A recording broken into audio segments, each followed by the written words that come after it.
Today on Dr. Phil, a teen mom and dad. Why did y'all have unprotected sex? It's hard for me to believe that you both got stupid on the same night. They're concerned parents. There's no structure, there's no boundaries. They're not capable of being parents. Who should raise this baby? Each side thinks they know best. You're in antidepressants, you're drinking, partying. They just keep telling her how bad of a person I am, and I haven't even done anything to them. Well, you got the daughter pregnant. Which side will Dr. Phil choose? I've got one interest here. A custody battle that divides an entire family. You couldn't be driving her more to him if you were chasing her with a stick. This is going to be a changing day in your life. Have a good show, everybody. Here we go. It matters to you. That's what I want to talk about. Are we ready in the booth? Take. Let's do it. Now, the story you're going to see today could and should just absolutely scare the bejeebers out of you. My stepdaughter's future is in jeopardy. Now that she's gotten with this boy, he is controlling her, brainwashing her. She's on a path where she's going nowhere. They think Jordan's not good enough for me. They think that he's a piece of Ever since Paige has been with Jordan, she has become more and more distant. I don't get to see the baby. I don't get to see her. I'm not controlling Paige at all. If she wanted to go back with her parents today, she could. I don't think the living environment is healthy. There is a python snake that lives with a newborn baby. This is Jordan and Paige's room. We have a nursery upstairs that we are preparing. My main objective is to get them where they need to be in life before I, feel like I can let go. When we offered to adopt the baby, Paige's response was positive, almost like a sense of relief to her. Jordan's reaction, he turned beet red real quick. And I said, whoa, Jordan, I'm just asking. I'm not saying we're going to take her from you. It's not going for that. I think it's actually kind of funny that Paige's parents actually wanted to try to adopt Miley, because when we first told them that she was pregnant, the first thing out of Nikki's mouth was, you either need to get an abortion or we need to give her for adoption. They're not capable of being parents. Paige needs to get on track. And I mean, now she is spiraling out of control, but if I don't get a grip on it now, it's going to be too far gone. Now, Nikki wrote in, and in that letter, she said that her 17-year-old stepdaughter had just delivered a baby. Now, you want your stepdaughter away, correct? Yes. You think it's not healthy? Not healthy, no. Okay. Not a healthy environment, he can't even hold her head right. And you think that he is brainwashing your stepdaughter? Yes. Now, the baby's teen dad, Jordan, has a very different version of this. Take a look. My name's Jordan. I'm 18 years old. I'm the father of a 2-month-old. I was with my dad and my girlfriend, Paige. Some of the challenges I'm facing right now, going to school, being the father, working, and just dealing with everything. Paige's parents are trying to get her to break up with me and to adopt my daughter. Paige's stepmother has said that I'm no good and I'm not going to go anywhere. I think I'm very capable of taking care of Paige and the baby. I've been doing it for the past 9 to 10 months now. I wish Paige's parents would just understand that Miley's my daughter, Paige is my girlfriend, and I'm going to keep being there and we're going to be a family. I've talked to you a little bit, Nikki, and I'll start with you. What's your biggest problem with this whole thing? He has been extremely controlling, brainwashing. We've watched her go downhill. She's failing in school. She's got tattoos. So do you really mean that brainwashing, or do you just think that she's kind of... I think he has a huge control over her. We can't see her ever alone without him. He never lets her speak on the phone unless he's right there or on the phone. She doesn't answer our calls. I mean, we had to take her phone away, so I have to rely to call Jordan, but of course, never calls me back. I haven't seen her. She's never just come by the house. What do you think about what they're saying? 9 months ago, they wanted nothing to do with her. At the first family meeting, she was like, okay, we're going to get this baby up for adoption. We're going to do it for abortion. Paige and I didn't want that. That's not true. No. No. You kept grabbing... Not true. At the first meeting, Nikki... You wanted abortion, Nikki. We put our options out there. We put our options out there, but we would never, ever. Right. No, that's not right. And what did I say? What did I say? What did you say? I said, if anybody's going to adopt that baby, it'll be me, because they're going to be with me. And how's that working for you? That's working great. Really? Yes. You say it's not? Why? And It you is want to talk about absolutely control? not working Nikki, you for want to them. talk about control? That's all you did in that first meeting. Is Someone control had that to whole be in control meeting. of that No, meeting. I We was- were in I was shock. one. No, you guys Everybody are had to. sitting in order right now. You control him and you control her. Oh, she No. controls me? I don't think so. Well, hold Yes. on a minute. We're talking about Paige like you're not even here. I don't even know where they're getting all this control. He doesn't control me. I don't even know how to explain. Did you get my calls last night? Yeah, I did, and I'm Well, not how come you didn't call me answering them. back? I mean, you were flying. I wanted to check on you. You act fine to me. You act fine, and then you go behind my back talking to them, saying all this stuff, and it makes no sense to me. Miley No. is 7 weeks old, and they've moved 5 times. He kicked them out when When the Miley baby was a 1 week week old? old. He has an 18-year-old girlfriend that lives with him, along with a You said python 18. snake. Nikki, you said 18. That's legal, okay? That's really none of your business. You though. went to It's none of high your school business. with her. But it's It's not none of your your business with his relationship, okay? It's- If he wants to have an 18-year-old girlfriend, cool. It's Who cares? the environment. What I environment? care, I'd actually. like to. Yeah. Who cares? I care. I mean, listen, I've got one interest here, and that's this baby. And this child is going to be hitting developmental benchmarks. There are going to be things coming along that need to be happening right now. And this child needs some stability. You are not a paragon of good judgment here. So I take everything you say with a real grain of salt. And I read you in your pre-interview, you said, I want them to understand that these two are headed in the right direction. Yes, they are. What does that mean? What does that mean? They've moved 5 times. They have not He moved 5 doesn't have a times. job. Yes, he does. There's no ability to take care of this child without support from the 4 of y'all. Okay. How is that in the right direction? Well, let's count moves. We started off in an apartment. We went to a bigger house because we have a baby Paige coming. started off at her mom's. Yeah. And then My she mom wanted her to me move leave. out. So I mean, she didn't want a baby Okay. at the house. And let's Let me just say, find out because you why. just Let's wanted ask Glenn. why. Yes. Okay, what's Yes. your point? Listen, listen, Chris, seriously. Again, I'm just interested in the baby. What's your point? You really want to count moves? You really want to talk about why? How is that in the best interest of this child that you want to waste time talking about that? Thank you. Because you want to be right? Because moving has nothing to do with this. It's where they're at now with that baby. For how long? Stability, For how stability. long? That's For as not long stability. as they need me. Okay. My As long as they concern need here, it. my I've said that concern from the is very that you're beginning. saying that they're moving in the right direction. Yes, they are. And I don't see anything right about what's going on. There needs to be some major changes, some reality checks going on here. Look, this isn't my first The right rodeo. direction is they're both still in high school, and Jordan will graduate this year. But they don't have a dime in their pocket. And they both failed last year. You know, Phil, we had the first meeting out. I met him 3 weeks before she found she got pregnant. We talked. He told me he's going to go to school. Go to school, get a job, support this baby, and Paige is going to do the same thing. I'm doing all those And- right now. Jordan, you haven't. I'm a senior in high school. You don't- Okay? where's your I job? have a job after school every Where you freaking work day. at? When did I you work start with my- that?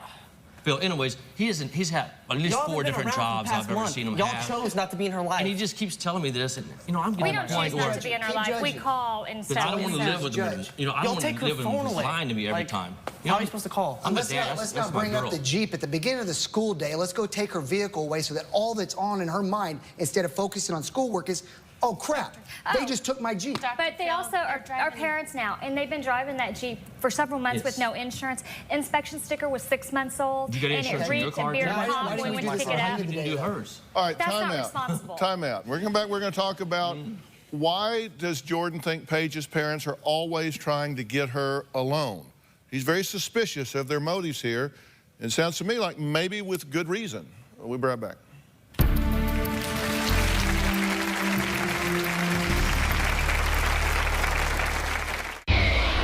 Tomorrow on Dr. Phil. They've dated for over 3 years. I want to see a ring on my finger or goodbye. He says he's not ready. I've been burned. I do not want it to happen again. Will he commit or quit? You need to make up your mind. You going to marry this girl? And a wedding shocker You found out you married somebody that was still married. with an unbelievable twist. Are you still intimate with him? That's tomorrow. Ross and Nikki adopting the baby would be a great solution to our problem. We would still have Miley, and Paige would still be able to see her grow. And She's part of our lives. They were like, if you move in, you can't date Jordan. There's no way that I can just cut him out of my life, and I wouldn't want to. Well, on this side, I have Jordan and Paige. They are teen parents. They're fighting to keep their baby. Jordan's dad, Chris, is here. He supports them doing this. On this side, we have Paige's mom, Marcy, her dad, Ross, and Ross's new wife, Paige's stepmother, Nikki. She's the one that wrote to me about the arguing and fighting and this baby that's caught in the middle. So who should raise this baby? Each side thinks they know best. Now, are you concerned about this baby right now? Not at all. Miley's happy. So you have no concerns about teen parents, children themselves raising a baby. Chris, I don't get it. Well, they're not raising the baby alone. They are not They're raising it with you and your 18-year-old girlfriend? They're raising that baby with me. My girlfriend has nothing to do with this. Dr. Phill, he's not home every night. He's gone to work. He has to work at night. I understand that. But he's not there. These two kids alone in the house by themselves with the baby. I would just like to say... Marcy, go ahead. Well, first of all, when Paige got pregnant, it was very hard. It was very hard.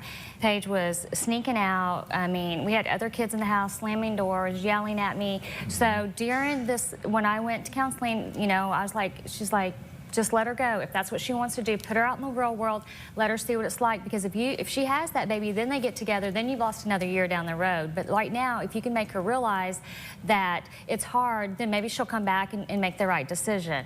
And what happened is I did let her move out. Under the information that I was given at the time, that's what we decided was best. And I've lost complete control, and that's the hardest thing, is because she is still 17, but I have no control. I can't tell her to come home, and You let her move out at what age? 16. To live with? Me. Because it was continuing to be, she was sneaking out. It was stress on your marriage, that's what it was. No, it wasn't. You didn't have respect for me. You thought, oh, I have a baby now. You can't tell me what to do. That's what it was. And it was very hard. You take one person down or you take the whole family down? No, the whole time that I lived with you, Mom, you had no control. I did whatever I wanted. You did not. No, behind our back you did. No, so you knew. She's real manipulative. And so basically what I'm saying is they've been on their own all that time during the pregnancy and everything, and now he does work at night, so they're still on their home. There's no structure, there's no boundaries, there's no guidance. So what do you want to see happen here today? I want Paige to come back home. I think that Paige a year ago was into sports, did academically great. She had life, she had friends, and now she has, in the last 13 months, failed a grade. She has 2 huge body tattoos. You need to get mentally healthy, physically, and everything. The tattoos were You're not thinking straight. I think that. I had my first one before y'all. Okay, the only 2 people I've tattooed is myself and my dad. No, I did not. My friend did. Well, what did you let somebody do that to my girl for? So yes, she I did let her. That's not. I can't say, oh, I'm not, because I'm not controlling like y'all think I am. All right, I'm not. Then what are you doing right now? I'm trying to tell y'all how it is, because y'all are so. You keep telling me that. Y'all are so messed up in the head. Y'all never freaking listen, ever. Because you lie. You lie. You say you're gonna work. You don't work. No, I'm not gonna chill out. You say you're gonna get a job. You don't. I have a job. I have a job. A week in his business. I got a job for the past month that y'all haven't been in high. So when you come to school, take her. Hey, now wait a minute. We're going to have a conversation here, but don't you use that kind of language on my stage. That is disrespectful to these people. It's disrespectful to your father. It's disrespectful to the women that are sitting here. Apologize. Now grow up. Apologize. So they're telling you to chill out. I'm telling you, watch your mouth. Don't do that. Can I talk for a minute? And can y'all listen? Sure. Okay. No, we've been listening to you. Okay. 9 months. All right, let him say what he's got to say. Marcy, you say that I never let her answer the phone. Okay, right now, I gave her my phone. I don't need it. She's the only person I talk to. When you go backstage and look in her purse, my phone's in there. She does not answer your calls because she doesn't want to talk to you. Okay? I don't control her. We have a very mutual relationship. In order for us to see Paige, we have to make a trip up to the high school, call her into the principal's office. I told her to go see you. I told her to go take my phone. All y'all do is attack me, all of y'all. That's all y'all do. Y'all get me alone, and then y'all just team them up on me. Let's talk about the meeting when we had you alone. Okay, do you want to talk about this because you want to prove yourself right? No, absolutely I am not. stunned No. at the selfishness of the agendas that are being run here. I seriously am. Do you really want to revisit something 9 months ago so you can prove yourself right? Absolutely Then not. why do you I want am to talk not about here this? to prove myself right. Well, apparently you are, because that's what you want to talk I'm here about. to help her and Miley. And let's talk about the meeting we had a few weeks ago. Okay, let's talk about the meeting we're down. having right now. Let's talk about the meeting we're having right now. Okay. If you guys are saying that you want to reconnect with her, Yes. I'm just going to tell you straight up, you couldn't be going about this more wrong if you had sat down and said, how can we alienate this child? That's why we're here. That's why we're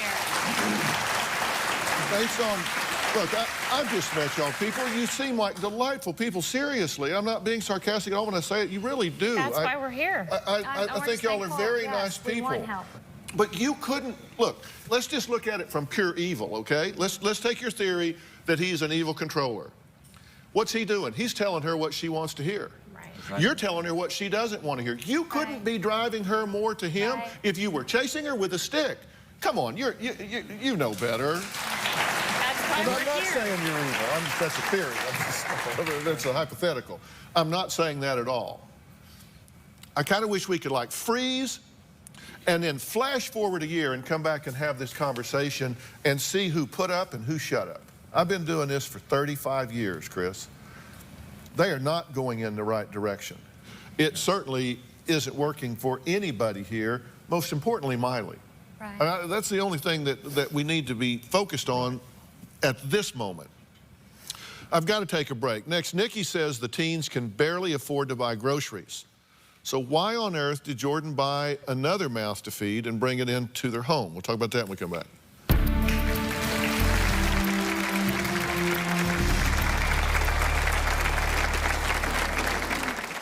Monday on an all-new Dr. Phil. It's Avery's first birthday. Repeat after me. You can't change what you don't acknowledge. Which grandparent This is good for you. That's my screen. is the better babysitter? All right, good match. Plus, she's lost over 100 pounds, Think she looks good? but hasn't gained enough compliments from her husband. Do not pause when I ask you this stuff. I am lobbing you softballs, buddy. That's Monday. Then on Tuesday, viewers call them infuriating. They got Daddy wrapped around their little finger. True? Very true. Dr. Phil's most frustrating parents The girls are doing good at home. are back. Did she scream at you and attack you? She did. When I That's what you call the girls are doing pretty good. That's Tuesday. Then on Wednesday, 911, what's your emergency? I just killed my husband. a life of fear, This is a woman that has been abused. a crime of passion. I just picked up the gun and I shot him. The evidence points to self-defense, He said he told you he was going to kill the kids before he killed you. but there's a shocking twist. When I saw premeditated, my jaw dropped. She's charged with first-degree murder. That's Wednesday. Jordan is not suited to be a father because he cannot provide for Paige and for Miley. He can't hold a job. He is still to this day has not showed anything to me. I just feel that they are not trying. Neither of them work. You would think that if you knew that you had a baby coming, that you would really try to go out there and get a job and try to provide, and they don't. How do you think Paige is going to react to all of this when it's over with? I think she's going to turn her back on us again. And Interestingly enough, you kind of feel like they've turned their back on you. Nikki controls every move of my parents, and she's not my parent. My parents are my mom and dad, and I just feel like they're trying to control me and dictate what I'm doing, and what I'm doing I think is best. We're going to school, we're trying. Well, you quit going. You enrolled in summer school and you didn't go. I didn't enroll, my mom enrolled me. I enrolled her, yes, hoping that you would catch up. Because And she you had didn't go. failed You the failed a grade? previous- Yes. Okay. So you're a senior and you're A junior. a junior. Did you ever ask your son what he was thinking about getting a girl pregnant? Oh, yeah. You know, he knows he has more responsibilities on his plate. So he's doing what he's got to do. So you think he's taken a turn just recently here to be more responsible? Jordan has made huge turns. Huge, especially lately. When you can see it when he's taking care of Miley. I never in a million years thought I'd see that. So listen, I don't doubt that these two love this baby. I mean, I really I don't. honestly didn't think that he would change a diaper. Yeah, he's I get nonstop that. now. Yeah, that's terrific, particularly for you, Paige. I mean, it's terrific for you that he's doing that. But have y'all gone to parenting classes? Well, our school was supposed to give us a class, but they never did. Well, it's not school's responsibility. It's not school's baby. It's your baby. And you can make some mistakes just by not knowing. It doesn't mean that you don't love. Doesn't mean that you're not well intended. Look at this picture. What's wrong with that picture? The baby's sleeping on its stomach. The doctor told us to. Yeah. You need to get another doctor. You have to understand how to deal with this child because things are going to start coming up real soon. Because you talk about this, oh, we're doing this, we're that. I mean, yeah, that makes good copy, but the fact is you're living off other people right now. You're being supported by your father at this point. And I don't care how willing or not you are to do that, that's not a solution. Well, we had our own place, and we also wanted to go to school. But then the school got an anonymous call. It was saying that we were out of district, so we had to move back in with my dad. We were paying the bills. They do have school districts. If you move outside of them, then you're outside of them. There are rules. That's part of maturing and understanding that you got to do what you're required to do. They wanted to be with their friends. Is it really about getting educated? Because there's that right there in your backyard. We already knew the school. We knew the teachers. We knew the program. We were comfortable with it. We didn't want to jump into something new again. You know, if it wasn't about your friends, why don't you go to work in the morning and then go to night school? That's what I would. Because I want to be home helping Paige with the baby. That's not fair for her to be doing it all by herself at night. Well, you let her at nighttime go. She used to get up all by herself, and you never helped her. And I told you when we went to y'all's house that time, you called her. Well, I said, why don't you help her? If you think it's so easy, why don't you get up in the middle of the night and help her with that baby? You didn't at first, Jordan, and then you say, well, she can get off her fat ass and do something at night. That's the least she could do. That's what you said. And you know I'm not lying. That's the truth. That's what you told me. I did not say her fat. I said she sits on her ass all day. No. You said her fat lady. No, I said she sits on her ass all day. Okay, but also, I just want to say, Dr. Phill, the reason that I feel that it's not that we're trying to take the baby away. I've met with Paige several times when it's just been me and her, and I can tell that she's not mentally stable. She's, talked about giving the baby up for adoption. She's overwhelmed. You're in antidepressants. You're drinking, partying. Well, yeah, I am. But I also make good decisions, and when I make a bad decision, about the whole adoption thing, just gang up. she was going through the postpartum without the antidepressants, so y'all were just putting all these thoughts in her head. But I'm the one doing it. Y'all just keep attacking. I said she can move back in with y'all, but it's not fair that I don't ever get to see my daughter. We weren't holding you back from seeing your daughter. No, that's not what she told me. She said that y'all, I had signed my rights away. How can we do that? That's your baby. That's the law. We can't do nothing about it. We're just grandparents. We want to help. We want y'all to But go do you back. really think it's going to be good, Ross? Do you honestly? Okay. Do you really think it's going to be good if Miley has to go back and forth all the time when she could just be with us and we're happy? Why can't y'all just be happy for us? You can't take care of her. How can I not? We're taking care of her. Is she healthy? Yes. Does she have a place to live? Does she have clothes on her back? How much money you got in your pocket right now? You don't have no money. You don't have any money. You I'm have trying a to tell you that a that. I have window money in my doesn't bank even account. work. Do you have access to my bank account? Because I do. I've been saving money the entire time. Well, you say that. That's all right, time out. We'll be right back.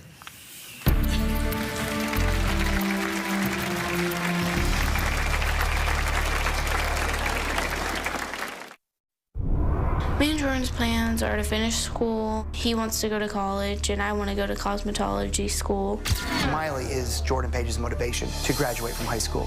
I have never witnessed so much homework being done every night than this year. They were going to half-school programs last year and couldn't even make a half-day program. They just expect everything to come to them and everybody to give them everything. School's hard and very stressful, but we'll get through it. Your son or daughter could be in imminent danger of getting pregnant or getting someone pregnant. Now, we're talking with teen parents, Paige and Jordan, who are fighting with her parents over their newborn baby. Now, one of the big complaints from Paige's parents is how can they both graduate from high school while they're taking care of a newborn baby? You have financial problems, right? Yes, sir. I mean, you're 18. You made $6,300 last year. Poverty level is $18,000. You have to triple your income to hit poverty. You went out and bought a puppy, right? Yes, sir. What'd you pay for the puppy? 200. $200? My dad and I split it for her. How many? But I mean, how many boxes of diapers can you buy for $200? 3, 4. What? 3 or 4. 3 or 4 boxes of diapers? We get the big ones. Wow. That's expensive diapers. He's got to get this, Chris. You're not helping him if you prop him up where he doesn't get it. But if you have the best interest of Paige at heart, if you have the best interest of Miley at heart, you would be having a very different attitude about this instead of pointing your finger and yelling at 3 people that are offering to help your daughter. They have to check. You heard me say they need to change the way they're doing this. I totally get that. Chris, you and I agree with that on that point. What y'all are doing is not reasonable. It is not working. That has to change. But if you've got her best interest at heart, you want her to have a good relationship with her family. I do. And you want this baby to have an extended family. You should be trying to find a way to make peace here. Because you kind of started this whole thing, right? In a way, yes, sir. In a way? Yes, sir. Oh, we started it. Yeah, I'm coming to her next. But I mean, seriously, you made some really bad judgments here. And you said you were drunk at the time? Yes, sir.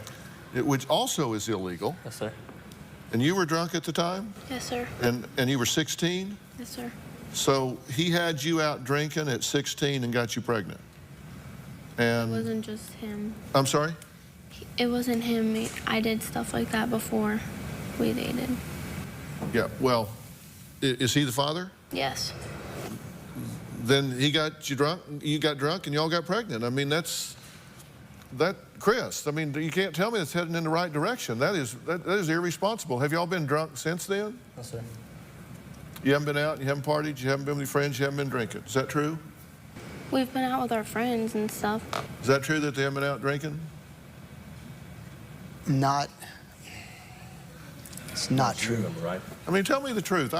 We got to deal with the truth here. So he says that's not true. Okay. So are y'all lying to me? I say that's not true because, and I wasn't there, okay? But I do know that they had some friends over at the house that they were staying at my ex-in-law's ranch. I do know that group. It's just not these 2 sitting here. Like you said, teenagers all over. They're all doing wrong. And they need to, and I hope they watch this show and realize. So did y'all just lie to me? Okay. No? Did y'all just lie to me? I did not drink.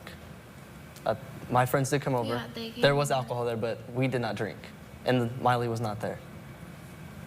Okay, what about when I babysat Miley? They came the next day because they were going to go home and get rest. They both were hungover when they picked the baby up. We weren't hungover. I wasn't hungover. You weren't hungover? No.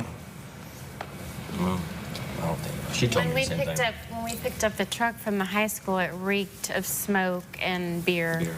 Beer? Beer. Yes. Okay, I'm 18, so... We can't buy beer. I mean, I had Doesn't keep you from getting it. cigarettes, so I mean... Y'all just said you drunk illegally just a second ago. I'm just asking y'all, are you telling me the truth here? Yes. Yes, sir. So your dad's just wrong. Yes. He's just wrong. Yeah. I mean, Jordan does, he had... So you weren't hungover and you were with all these friends that drink out there at a party, and why didn't you drink? Because I just now, my whole, like, thought has changed because of Miley. Like, the way I think about things has changed. We I have was both upset about that grown. get-together. It was my birthday, and my friends came over and they surprised me. We didn't drink, but we just hung out with them because we haven't seen them all summer. Did you smoke dope or anything? No, sir. You don't believe them, do you? You know, I had a hard time believing that. I really do. And I hope that they're not lying. But I just know the group that was out there. I know that group of teenagers. When we come back, what's Jordan's explanation about why she got pregnant in the first place? And, I know alcohol was involved, but I can't believe that there's not more awareness than what we're seeing here. We'll be right back.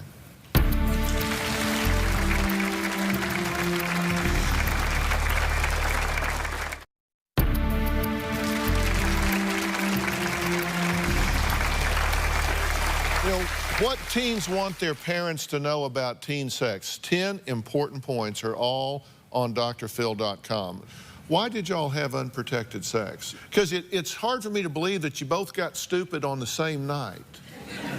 Really, that one of you wouldn't say, whoa, here. You know, it takes two on the same night to just get big stupid about this. What's your excuse? I know I wasn't thinking that night. I mean, we were just living in the moment, I guess you could say, just having fun. Well, that moment's going to last over 20 years of parenting here. I mean, that's the point, right? I mean, this is a long haul. And that's I hate this for y'all, but that's part of growing up. When you choose the behavior, you choose the consequences. And Paige was on the pill, but she didn't take it. I wasn't on the pill because you didn't then. want to get fat. Because that's something that I know that I didn't agree with it, but we did decide that that was best. We took her to the That was doctor. like the beginning of my freshman year. You want Paige to move home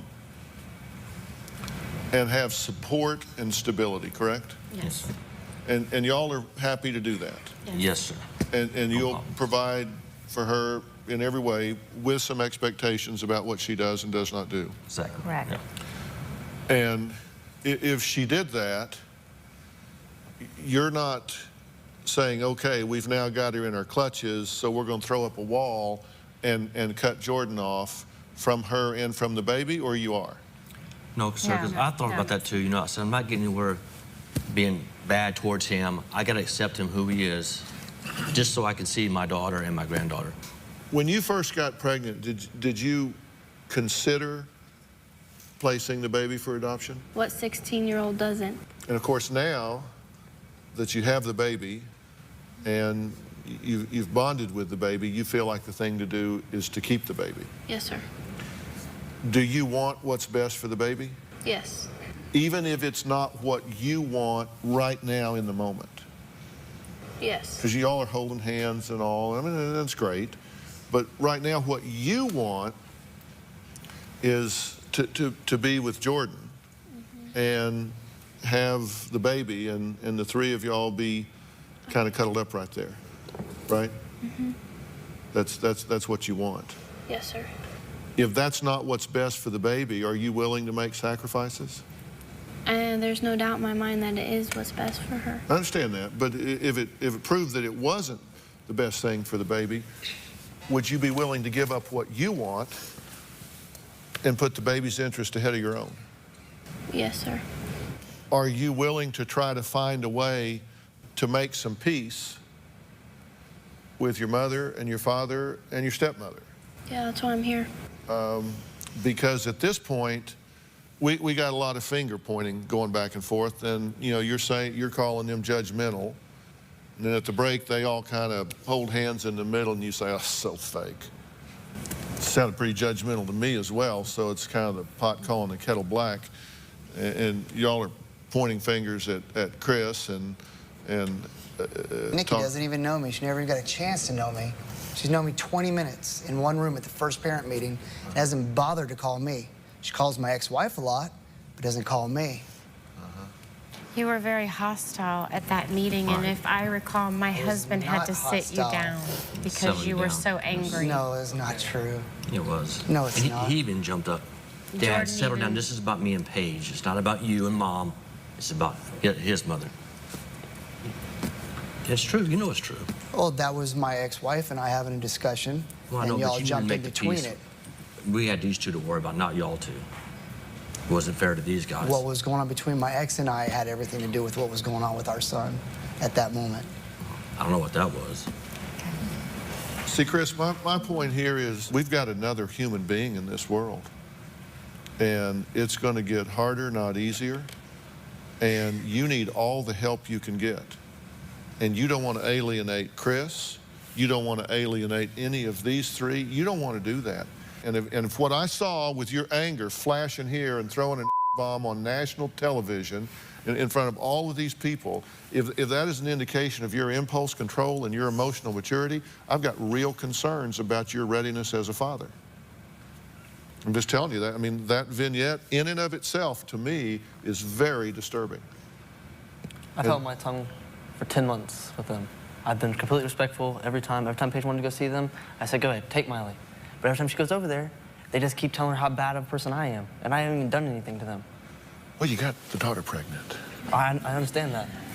That's a big one. I know, I understand that. No, seriously, that's a big deal. I mean, if I had a daughter and some guy got her pregnant at 16, we would have a serious parting of the ways. Yeah. No doubt about it. Yeah. And that's a dance that it takes two to do, but I'm telling you, you can't just say, I don't know why these people have it out for me. I mean, come on. I mean, develop some empathy here. So then, 10 months ago, you know, when we had that first parent meeting, then why did they feel so comfortable letting their daughter go live with him? That was me, and that was the decision that... That's just you. Because he also would encourage her to sneak out. I remember Nikki controlling that whole meeting. We're not talking about the meeting. We're talking about what happened while she went to live with you.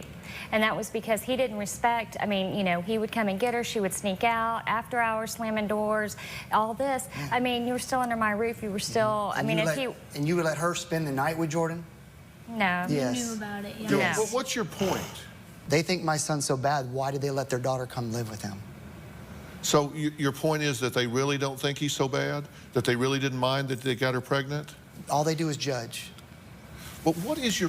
I'm looking for somebody that's trying to advance the dialogue here. And you're saying, well, if that's true, then why did you do that 9 months ago? What do you expect? What do you expect the result of that comment to be? You know what I said? I said right here, almost a year of having Paige under my roof with me. You know, helping them as much as I can possibly help them as a single parent, okay?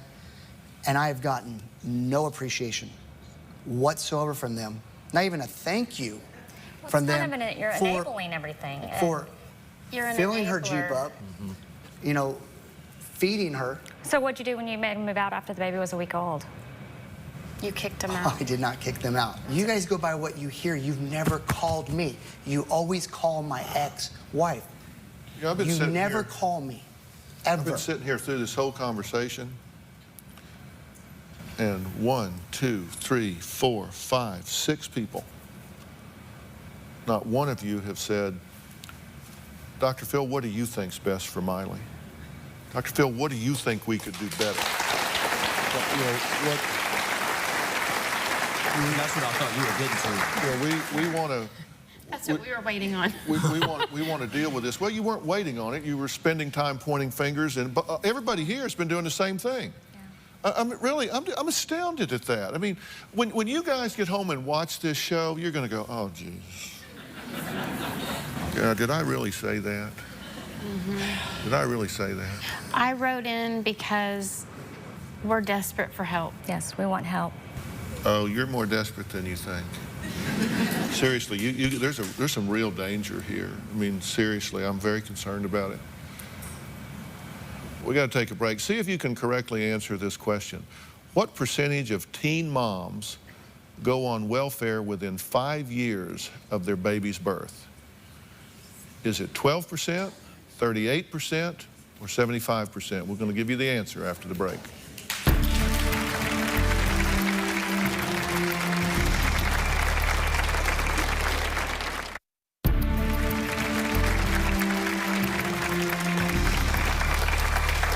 Before the break, we asked the question, what percentage of teen moms go on welfare within 5 years of their baby's birth? 12, 38, or 75%? Well, the correct answer is 75%. Do y'all agree that what you're doing is not giving you the result you want? Yes. Yes. Yes. I mean, Yes. do you miss your relationship with your parents? Yes, I do. Because you really miss that, don't you?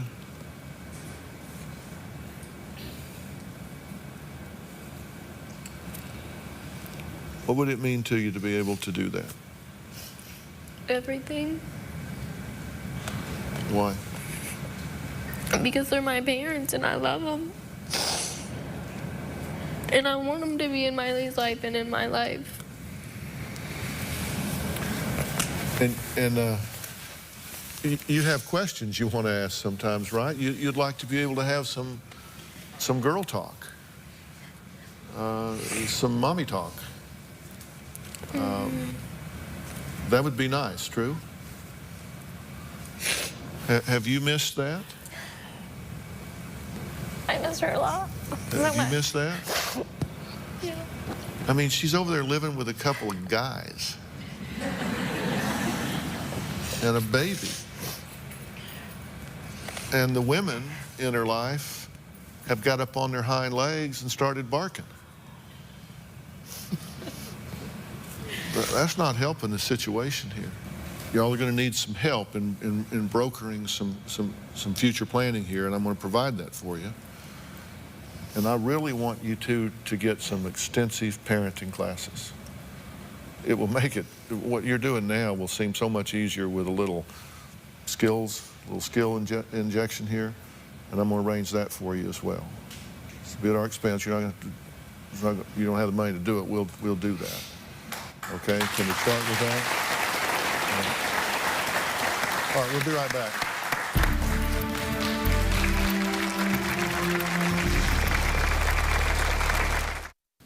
You know, the thing that I want all 6 of you to remember is life is a marathon. It is not a sprint.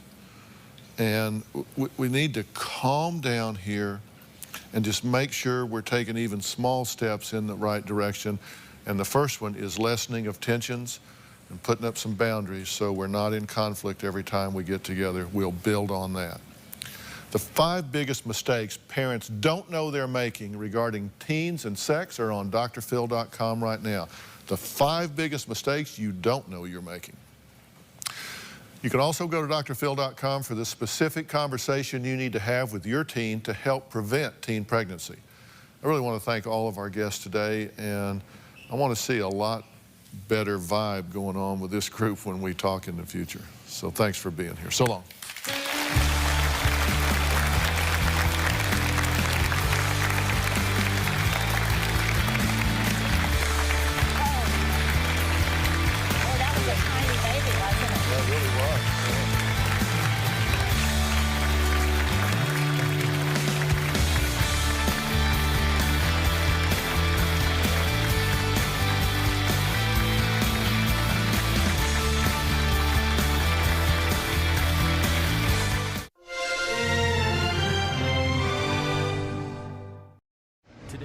Dr. Phill.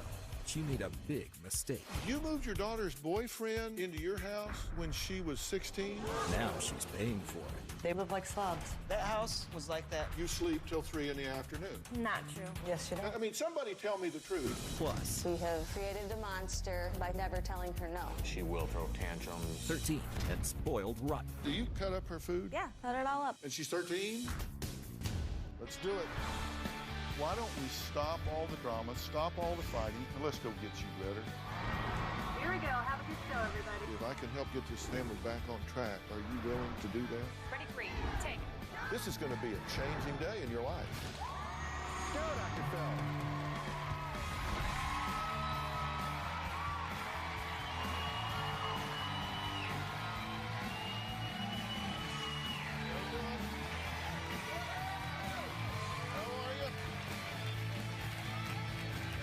Thank you very much.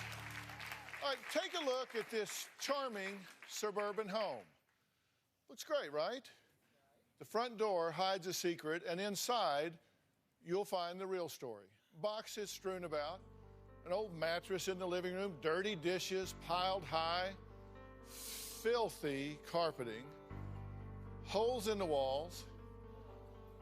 Ugh. Not a pretty picture. Sort of like a vacant house you'd expect squatters to inhabit. Well, my first guest, Tracy, didn't abandon her house when she moved out 6 months ago, and she didn't let squatters move in. Instead, she allowed her 22-year-old daughter, Ashley, to live there rent-free, where she sleeps all day and, according to Mom, freeloads all night. When the economy crashed, I downsized to an apartment, and my daughter and her boyfriend still live in the bank-owned home for free. Andrew and I are staying here because we can't afford to get an apartment right now. Ashley and Andrew are both moochers. I am not a moocher. It couldn't be farther from the truth. Ashley and Andrew are both broke. I pay for 100% of all of their expenses. I'm paying for all my bills. I think Tracy is trying to make a bigger deal of what's really going on. Ashley and Andrew don't pay for anything. Gas, food, toothpaste, deodorant, toilet paper, nothing. The only time I ask my mom for things is if I work for it.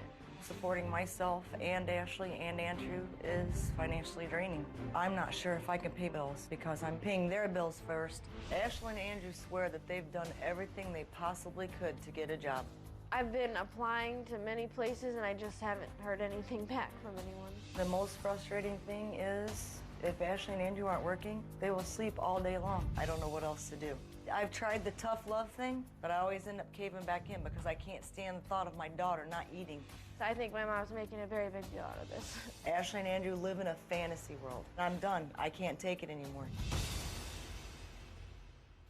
Okay, now, we're gonna meet those kids in a minute, but I wanna get your point of view, and then we're gonna get theirs, and I got a sneaking suspicion that they're going to disagree with your ideas here. What, you agree? Yes, I totally agree. But your view is what? That you're being taken advantage of? For many years. For many years, and that your daughter's a moocher, and that she's exploiting you and her boyfriend too? They just expect everything. How did you get in this situation? I'm a single mom. She doesn't have a father in her life. I want to make sure that I'm the mother, the father, everything that she needs in her life. But now I look back and wish I wouldn't have done everything, given her everything that I did, because I did give her everything she could possibly want. And you did that why? I mean, was this a guilt thing? Yes. Because let me tell you, one of the reasons that I agreed to do this story is because it's a cautionary tale. It's a cautionary tale for parents out there right now that are parenting from guilt. I didn't give them the life I planned, so I'm going to buy them the life that I planned. They're going to have the clothes, the toys, the games, the cars, the trips, the whatever. I'm going to do that for them. That's exactly what I've done. So you think that's what you did here? I know that's what I did. Where are Lori and Todd? You guys are down here? Yes. Okay, because I'm going to be talking to you later in the show. And this is a cautionary tale, because your daughter's how old? 13. 13. And you're hearing her say some things that y'all say to yourselves right now, right? Yeah. Yes. They have a 13-year-old daughter. That's about when it started. Yeah, and so you pay close attention. I'm getting to y'all. Now, Tracy returned to the house to show us just how Ashley and her boyfriend have, in your view, trashed it. But when she got there, Tracy was in for a surprise. Apparently, all it takes for her daughter to clean it up was a phone call that the Dr. Phill show was coming with some cameras. Take a look.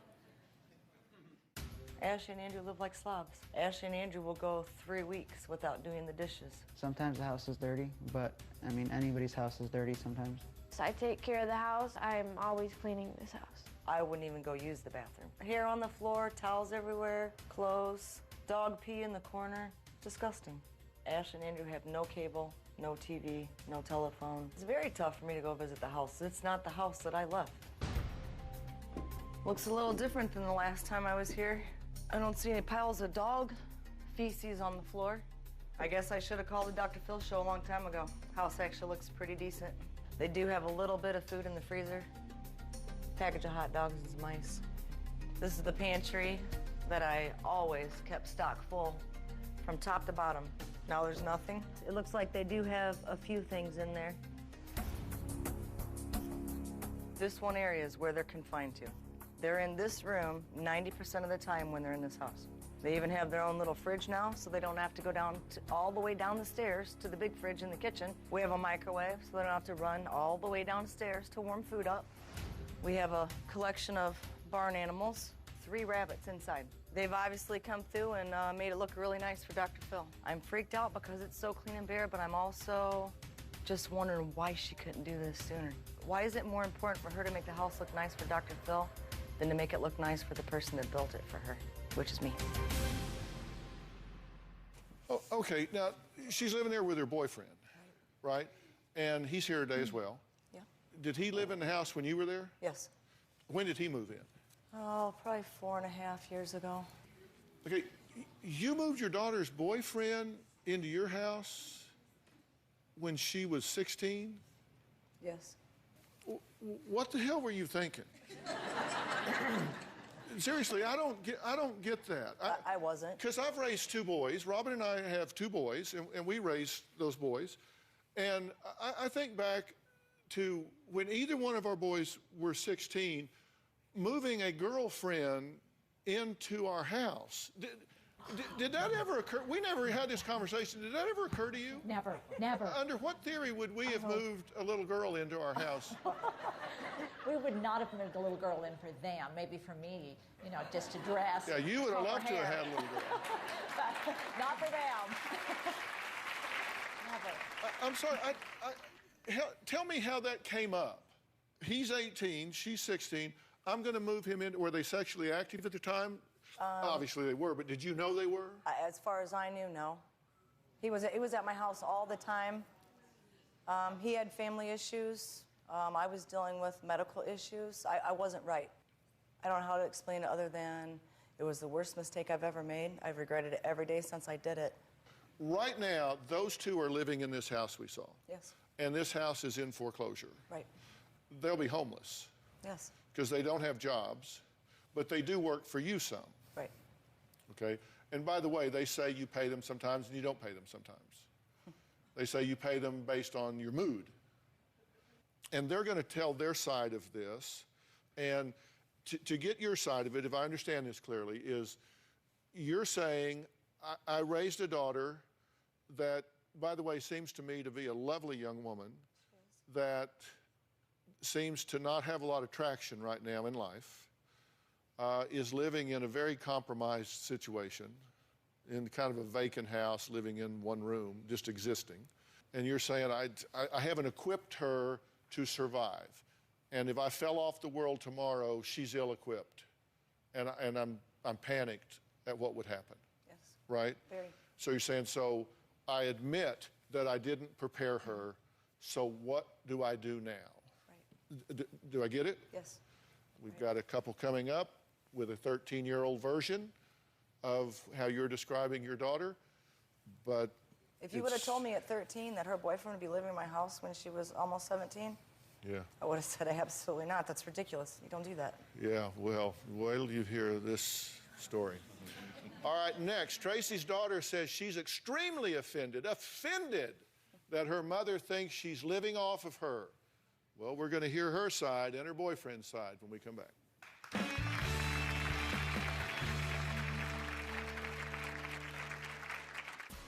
It doesn't make me feel good that my mom calls me a moocher. Growing up, I gave Ashley absolutely everything she ever wanted. The spoiling kind of ended when I became an adult. I don't know how to say no to Ashley.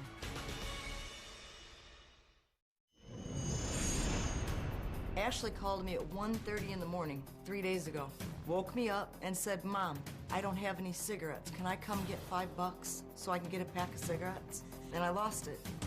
I said, yeah, go ahead, come over. She walked in the door. I said, really? Is this seriously still happening? You're 22 years old, and you're gonna call me at 1:30 in the morning because you don't have money for cigarettes. And neither does your boyfriend. And I did give her the $5.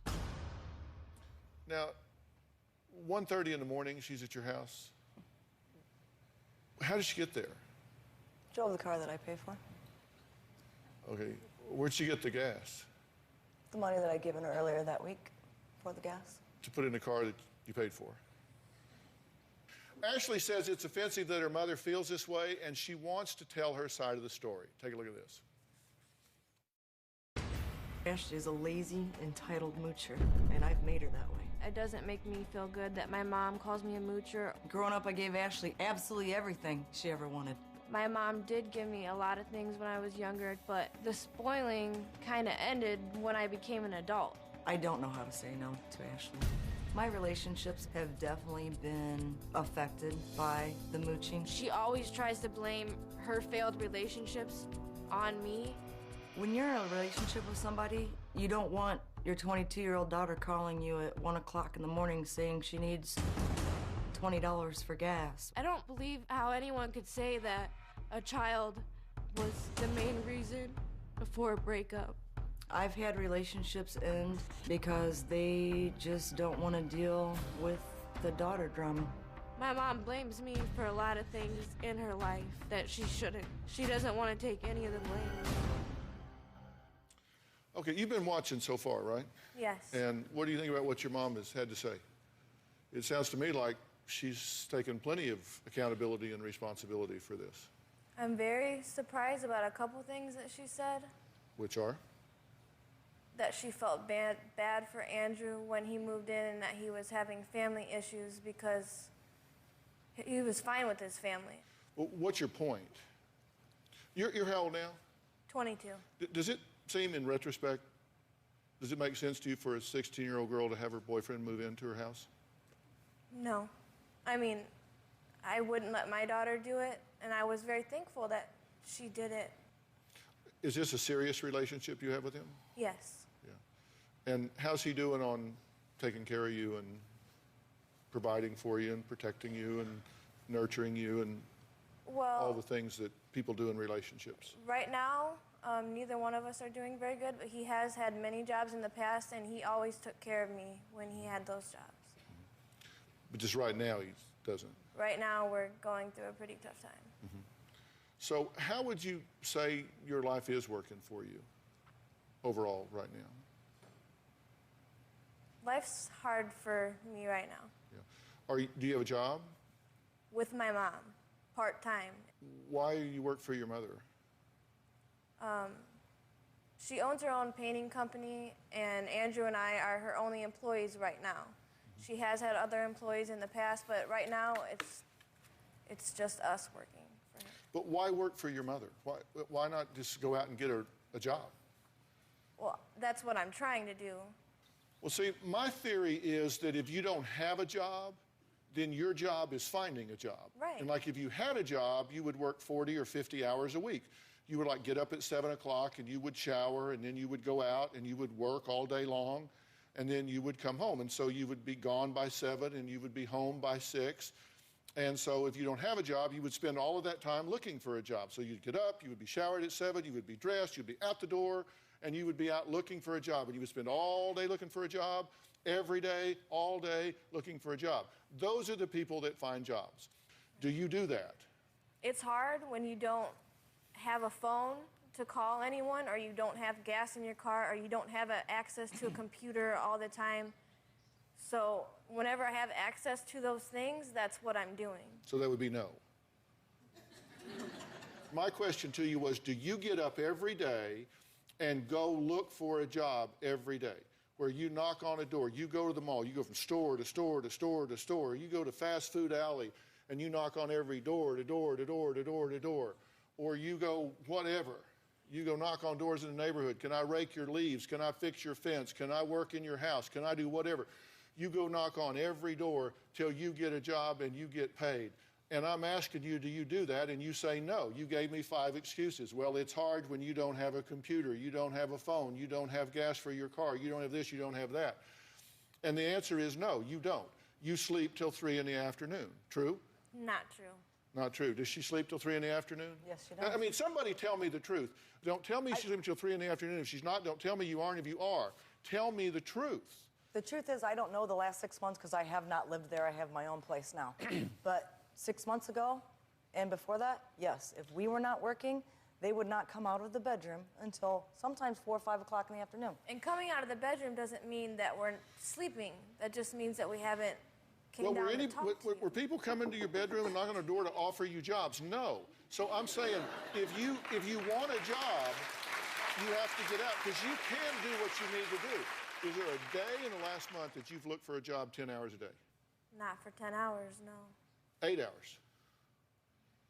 6, 5, 4? 6 hours, yeah. Where you've gone out and knocked on doors and interviewed for jobs?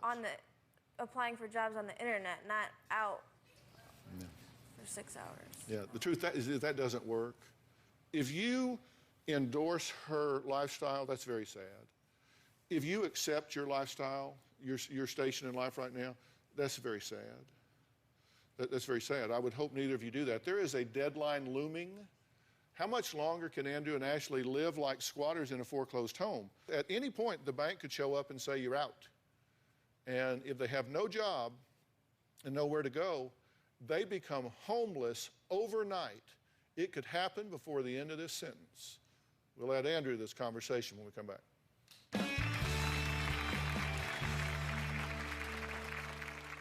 Andrew's just annoying. Everything Andrew does annoys me. I'm angry with Tracy. Her telling everyone else about how we're moochers. I want him to live up to the man that I want my daughter to spend the rest of her life with.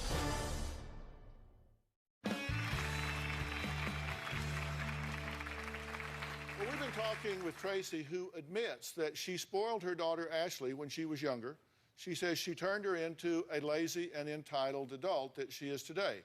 Ashley disagrees with her mom. She says she and her boyfriend Andrew are struggling to make ends meet on her own. She says that's true, but she says, look, we're trying. It is tough out there right now. Everybody knows it's a tough job market and a tough economy, but it's not that we're not trying.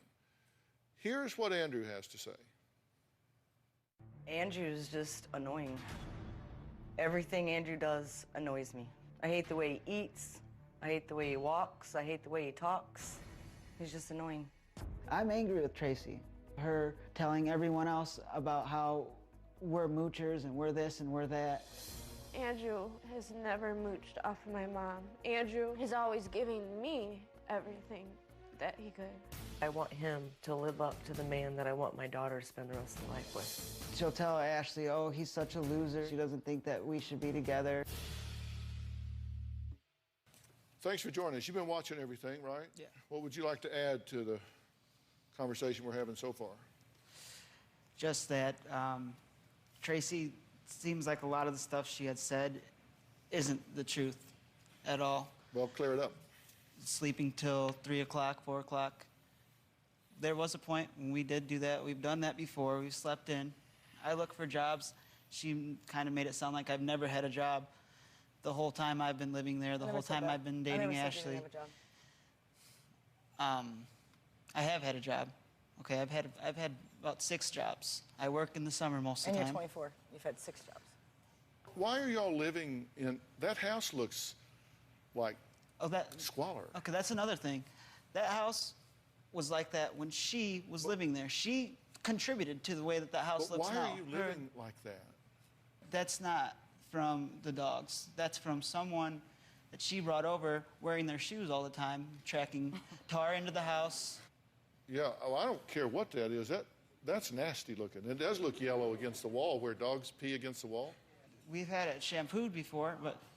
I mean, you can't blame everything on us. I'm not saying You've that. I lived never there. said that the carpet was completely because of you guys. That's not the point of this. Okay, you have questions that I want to answer. Do y'all have any questions? No, I just have stuff that I feel like wasn't said. Like, I've worked with her so many times over the years that I've been with Ashley in the years that I've been living there. And when they work with me, it's great, but they have to be on time. No, you need to stop hiring them. Okay? That's called enmeshed. You're getting enmeshed in their lives. There's two. You asked me, what can I do? If they don't work for me, I'm paying their bills anyway, so at least I can get some okay, work out of you the need deal. to That's why I stop do that it. too. Okay, now listen, you ask me and I'm going to tell you, and then you can either do it or not. I understand that. I don't control this. All I can do is tell you. You need to quit hiring these people because you're too involved. Yeah. There's other people to hire and there's other jobs to get. You're over-involved. You need to stop that. And you say, well, I might as well hire them because I'm paying their bills anyway. Well, here's good news number 2. You need to stop that. Necessity is the mother of invention. And as long as you continue to enable the behavior that you don't want, it's going to keep happening. Now, you shouldn't have to come all the way here for me to tell you that, but since you did, I am. You need to stop hiring them and you need to stop paying their bills. Listen, 2 wrongs don't make a right. You said when she was growing up, you parented from guilt. It didn't prepare her the first time. It isn't preparing her now. So stop doing that. Okay? Anybody that works for their mother, that's wrong. Yes. It is? Yes. Yeah, that's fine. Okay.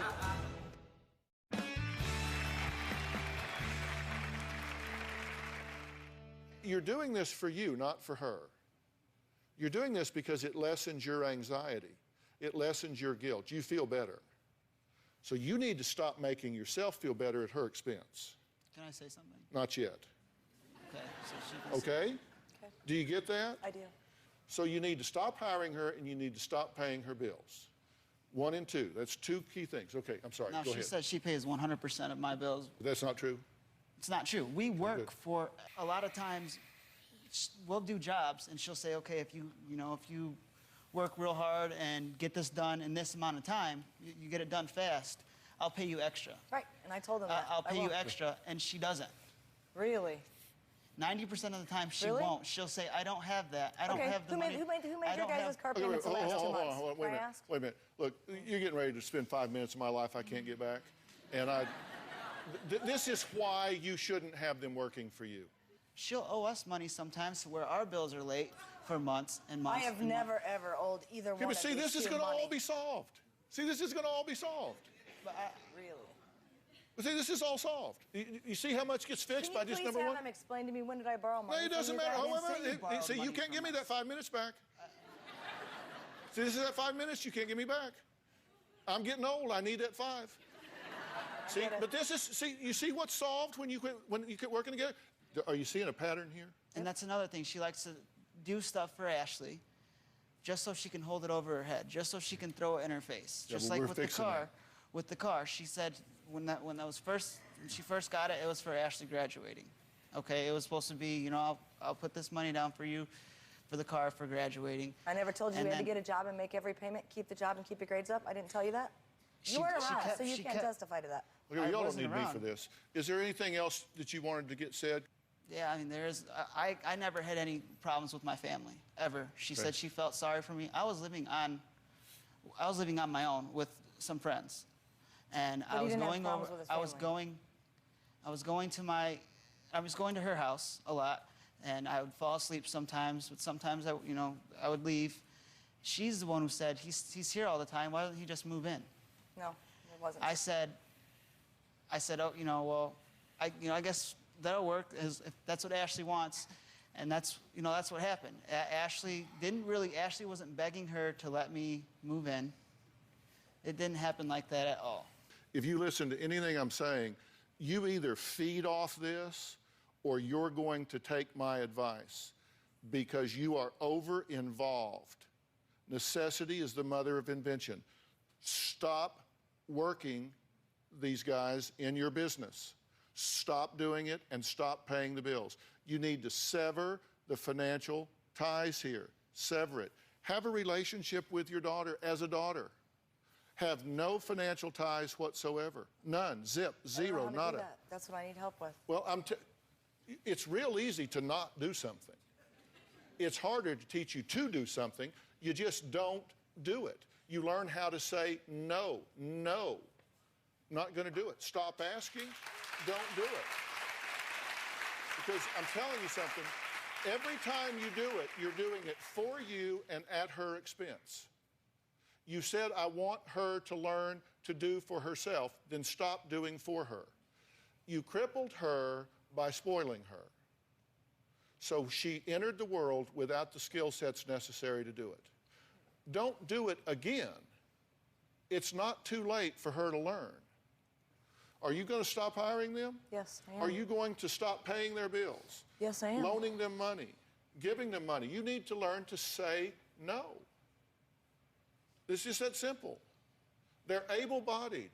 They can make money. They can get jobs. But they won't as long as they don't have to. Right. Okay? It's just that simple. But And you've got some guilt here that you need to deal with, and I will get you some help with that. I really will. I will get you some help with that. This will seem so clear to you in a very short period of time. You will look back and go, oh, my God.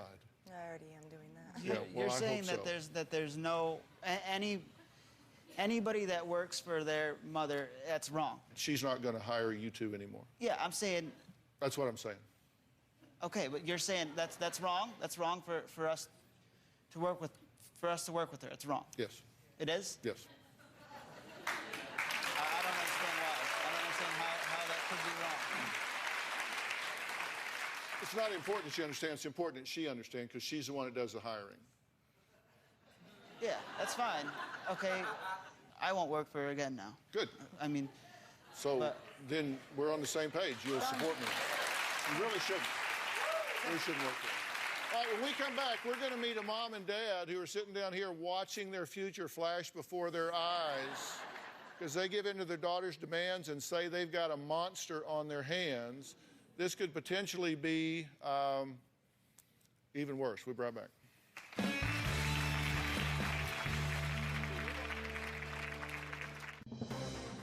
With my daughter, if she doesn't get her way, she will throw tantrums, kicks, punches, fits, yell, scream. We spoil her rotten. My wife and I have both enabled her. Most of the time it is just easier just to give her what she wants rather than deal with all the drama. Well, Lori and her husband Todd say their 13-year-old daughter throws tantrums, manipulates them to get what she wants. They're fed up, but admit they are unable to say a critical word: no. My 13-year-old daughter's behavior has gotten so out of control that she controls the whole household. She actually rules everything we do. When she doesn't get her way, she will throw tantrums. Stop videotaping me. Oh my God. Kicks, punches, fits, yell, scream. My daughter treats me like a doormat, orders me around. She'll always say, shut the frick up. Zero respect. My daughter is a total slob. Wherever my daughter sits, there's going to be a stash of chips, a couple drinks in every room. She never picks up after herself, never. She tells me that I can't force her to do any kind of chores because they have child labor laws and she will report me. We spoil her rotten. We have given her the iPad, the iPhone, Xbox 360, Wii's. For her birthday, she was only given $150 this year, and she told us we were cheap and selfish. She's never satisfied. Every time you get her one thing, she wants more. My wife and I have both enabled her. Most of the time it is just easier just to give her what she wants rather than deal with all the drama. We have created a monster by never telling her no. And she's had zero discipline. At this point, I don't have any answers. I don't know what to do with her. We are totally at our wits' end. Okay, let me just say up front, I got some good news for you, okay? I'm not here to throw y'all under the bus. You would fit nicely, but I'm not here to throw you under the bus because you need a solution, right? Yep. But you recognize you got a problem here. I have such a big Yes. problem. Right? Yeah, that's right. And you understand that every year older she gets, this is a serious problem. Mm-hmm. And it's going to get harder and harder to deal with. Yep. But yet you two didn't write into me. Nope. She did. This is your other daughter. This is your 18-year-old We thought daughter. it was crazy that she wrote into you. Yeah. Why did you write in? Because I go to college and I still live at home and I have to be the person around it all day. I'm affected. Now, why did she write in and you guys didn't? Because we were just planning on living that way, I guess, forever. Well, I mean- I believe that we try. We always try. There's not a day that goes by that I don't think that we try to do the right thing. We got the tail wagging the dog here, right? We've got a 13-year-old, and by the way, we're not showing her face and we're not saying her name Right. because she's a minor, and I don't think you hold minors up to ridicule because her behavior is so atrocious Yep, that it would be embarrassing. correct. And you're letting her get away with this, right? We've got a 13-year-old child that is terrorizing and dominating 2 adults and an older sister. Yes. And she tells you to shut up 20 times a day. All the time. Shut the freak up. When you tell her you can't afford something, she just attacks you physically.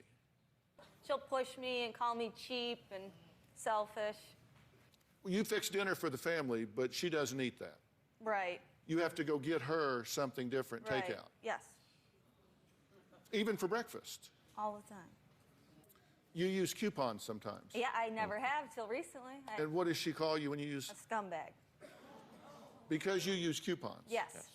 Why are you a scumbag? Because you use coupons. Because she thinks that's just embarrassing and makes you look cheap. What did she do when you had your prom? She cried and complained that it wasn't fair that I had a day about me. That It's she always should be about getting me, some yeah. compensation for my joy. What did you give her for her birthday? This year? Yeah. $150. And she's 13? You give her $150? And I assume she was thrilled with that. That Not at all. that was the worst birthday. That was the least we've ever given her. So when she was 12, what did she get? An iPad. No, that was the the year before. We took so her she's to, 11, she got an iPad. Yeah, that was when they first came See, out. Dad, we you're took her putting to yourself in a Carlos corner. It's a Bakery hard last act to year. follow. We gave, It is what it is. We gave her No. $300 cash and took her to Carlos Bakery in Hoboken, New Jersey, For a cake. for a cake. Yeah, so when she got to 150, what did she do? She just wasn't happy. And she cried. cried and she kept asking for more. And She ordered dresses. She ordered dresses. at the end of, it was September, and that, dresses that she would not be able to wear. I kept saying, well, you're not making any sense. Do not make that decision. You're only having $150. You buy something that you're not going to grow out of by next spring when you go to wear them. They're not going to fit you. You've wasted your money. I don't care. That's what I want. It's my birthday. I'm going to spend it on my money. It's whatever I not want. just money. It's her personality. It's the way she... So what happens when you do discipline her? Do you ground her? They We say try. they're going to, and it doesn't last. They all talk, no action. So do you ground her? Yeah. What does she do when you say you're grounded? No, No, I'm I'm not. not. Just No, She I'm care. said, yeah, whatever. Nice try. If I'm doing the grounding, I try to do it in short. You're grounded for 2 hours from the television for little things, for the evening. There's no big punishments in that sense. It sounds different as you're saying it, but it depends on the situation. Yeah. Now, let me see if I read this right, because sometimes I think maybe the computer spits out things that could not possibly be correct. Do you cut up her food? I didn't even realize I was doing it, honestly. And then I just thought about it one day. I'm like, you're 13. What am I doing? You cut up her food. Cut it all up. I butter it. And now I know that's crazy. When did that hit you? That hit me about 1 month ago. And she almost died when I said I'm not cutting it. She said, why are you stopping that? I don't know how to do it. It's true. Obviously, we're here because we know that we're not using the right Yeah, this is so skills. embarrassing. I need help. I don't know what to do with her. Okay. Well, okay, we're going to take a break. And when we come back, I'm going to tell you something that's really going to upset you. I'm sure. And then I'm going to tell you what to do about it. Okay. All right, we'll be right back. Okay.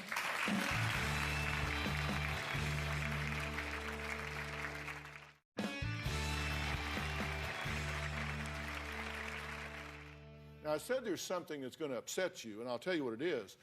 She's close to being in violation of school requirements in terms of her tardiness, and so the truancy can kick in. Yeah, I know. Right? Okay? And what's going to happen is the school's going to report this, and basically what can happen is they can investigate this, find out what's going on, and you two can be found guilty of child abuse. And let me tell you why. Negligence is child abuse. And if you are unable to get your child to comply with the educational regimen because they won't go to school, you can't get them there, that's your fault, not the child's fault. So they can come down on you guys. So she's now putting you in harm's way for negligently parenting this child by not getting her where she's going. You don't want that trouble. No, I know. This kid has to get involved. Look, here's what's happening here. You've got a really tall 2-year-old. You've got infantile tyrant here. You've got a tyrant that is just giving you hell. She's just gotten taller. But the level of development is still very infantile. Yeah. Yeah. It's very demanding. Right. I want what I want when I want it, and I want it right now. Yep. So this has to stop right now. I don't know how to do that. Well, you're going to learn how to do that. We do talk about it. I mean, if we were able to ask and honestly say, my wife can, verify that it's been a major concern of mine for years that I've asked and would say to her, we've got to stick together. Once we make a plan, let's stick to it. I'll leave the room and she'll have changed that policy. And that's no longer, well, Mom said I could. Yeah, well, it's hard for, no excuses. That's what happens. This is not your daughter's problem. It's our problem. This is a family problem. Definitely. She's what we call the target patient. She's the squeaky wheel. But this is the family's problem here. Sure. Because she wasn't born this way. She's been shaped into this. Yep. You've been caving for a long time. Oh, yeah. And it takes a whole family to create this kind of dysfunction. And we could take her off and say, okay, you're going to have to straighten up, you're going to have to do this, you're going to have to do this, you're going to have to do that. Then we could put her right back in this dysfunctional family situation, and it'd go right back to what it was. Right. You have to change, or it's not going to get any better. So there has to be a family intervention here, or this isn't going to get better. You got to grow a spine. You've got to grow a spine, and you're going to have to do what I call some commando parenting. This girl's getting ready to go into shock. Yeah. Because you go back to basics. You strip this back to basics where she has a room with a bed and a towel for a shower. Now, you're not going to have to shave her head or whatever, but she's going to go back to basics, and she's going to learn that what she considers to be rights are, in fact, privileges that are earned by treating people with dignity and respect, doing different things in terms of chores, school, things of that nature. She's going to learn that she has to do these things properly, and you guys are going to have to follow a regimen, and it is very clear to me that you cannot do this on your own. So what I am going to do is I'm going to get a family therapist to get involved here and come into this home and get involved with everybody, and when you don't comply, your ass is mud. Okay? Okay. Now, I know. I'm aboard. I want it. okay? Because I'm talking about bringing in Rambo here. I believe you. I do. Well, trust me, it's like me in a skirt. Oh. Okay? Because you are a big part of the problem. You are a big part of the problem. And if you don't change, she has no hope. I know. I believe you. I want the help. And we're going to turn this kid around where she takes some pride in herself and what she earns and can take some pride in. Okay? Yes, all right, definitely. fair enough? Yes, thank you so much. All right, next, I'm going to tell you 3 things you need to do to keep from spoiling your child to the point that they don't develop the skills they need to go to the next level of life. We'll be right back.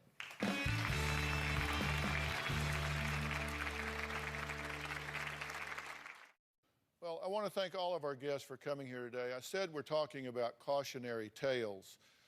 And, I've always said that we want to love our children. We all want to give them things that we didn't have.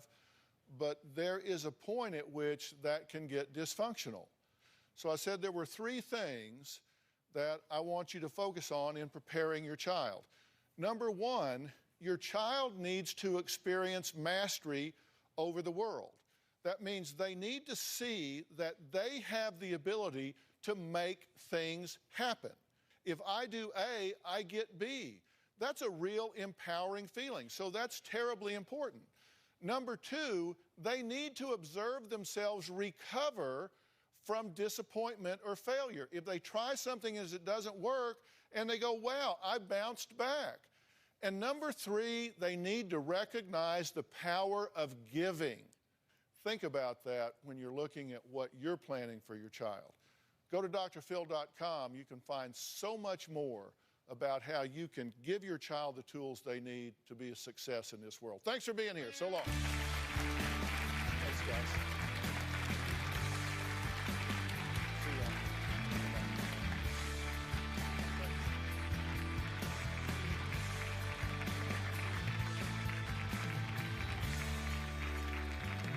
See ya. Today on an all-new Dr. Phill. The most rude and difficult guests I'm gonna walk off. are back. You're in love with Dusty. You'll probably love him forever. You crawled through his bedroom window. Is she still after you?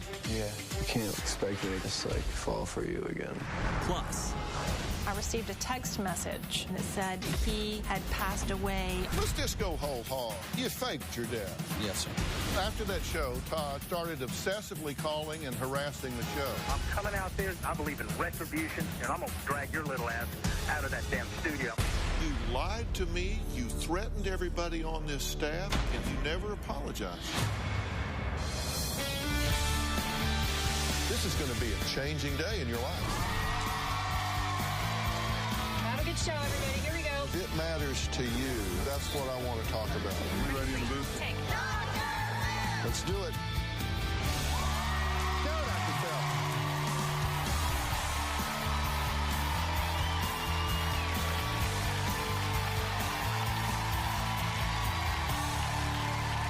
Some of the most rude and difficult guests we have ever had are back.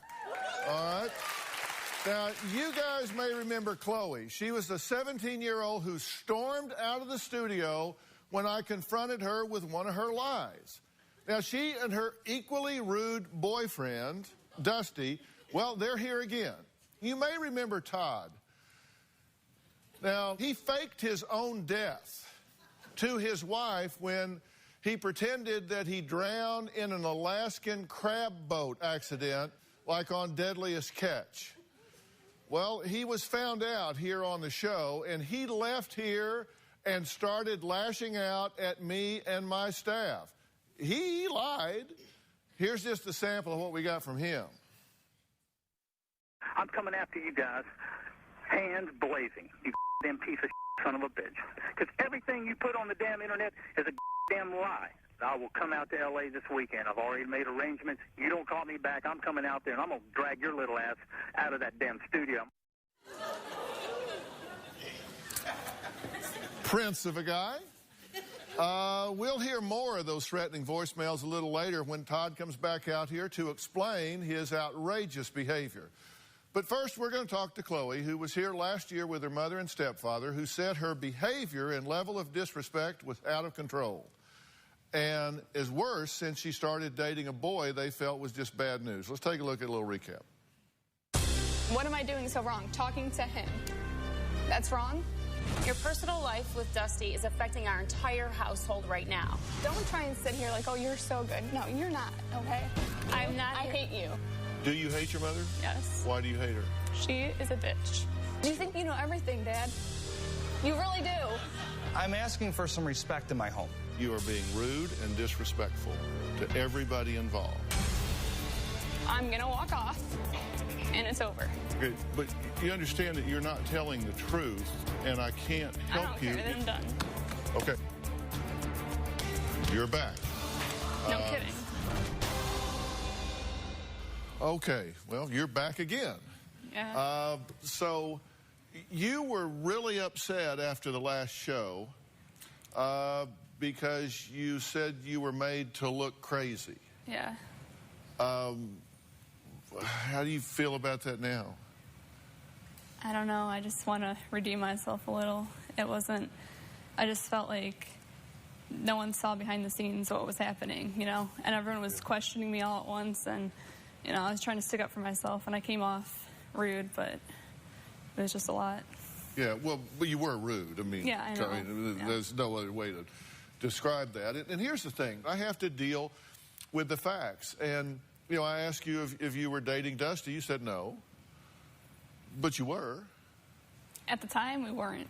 You had seen him the night before. Yeah. And I asked you about that, and you said no. And, in fact, you had. You were lying, right? Yeah. I mean, that's the bottom line. And you went to 2 therapy sessions with your family when you left here. You got kicked out after 2 sessions, right? Why? Well, I didn't want to be there. And I was trying to talk, and my mom would interrupt me, and I'd be like, can I talk? And she would just keep talking. So I was getting mad, and she's like, well, can you just step out of the room for a second? Well, when I stepped out of the room, I just left. and I never came back. Well, Chloe was in conflict with everyone on the show that we were talking about before. There wasn't one person on the stage that she got along with. Take a look, and then we'll talk about it. I'm not gonna let my mom sit here and talk like she does all the time. All right, so... Look at her right now. Oh, like...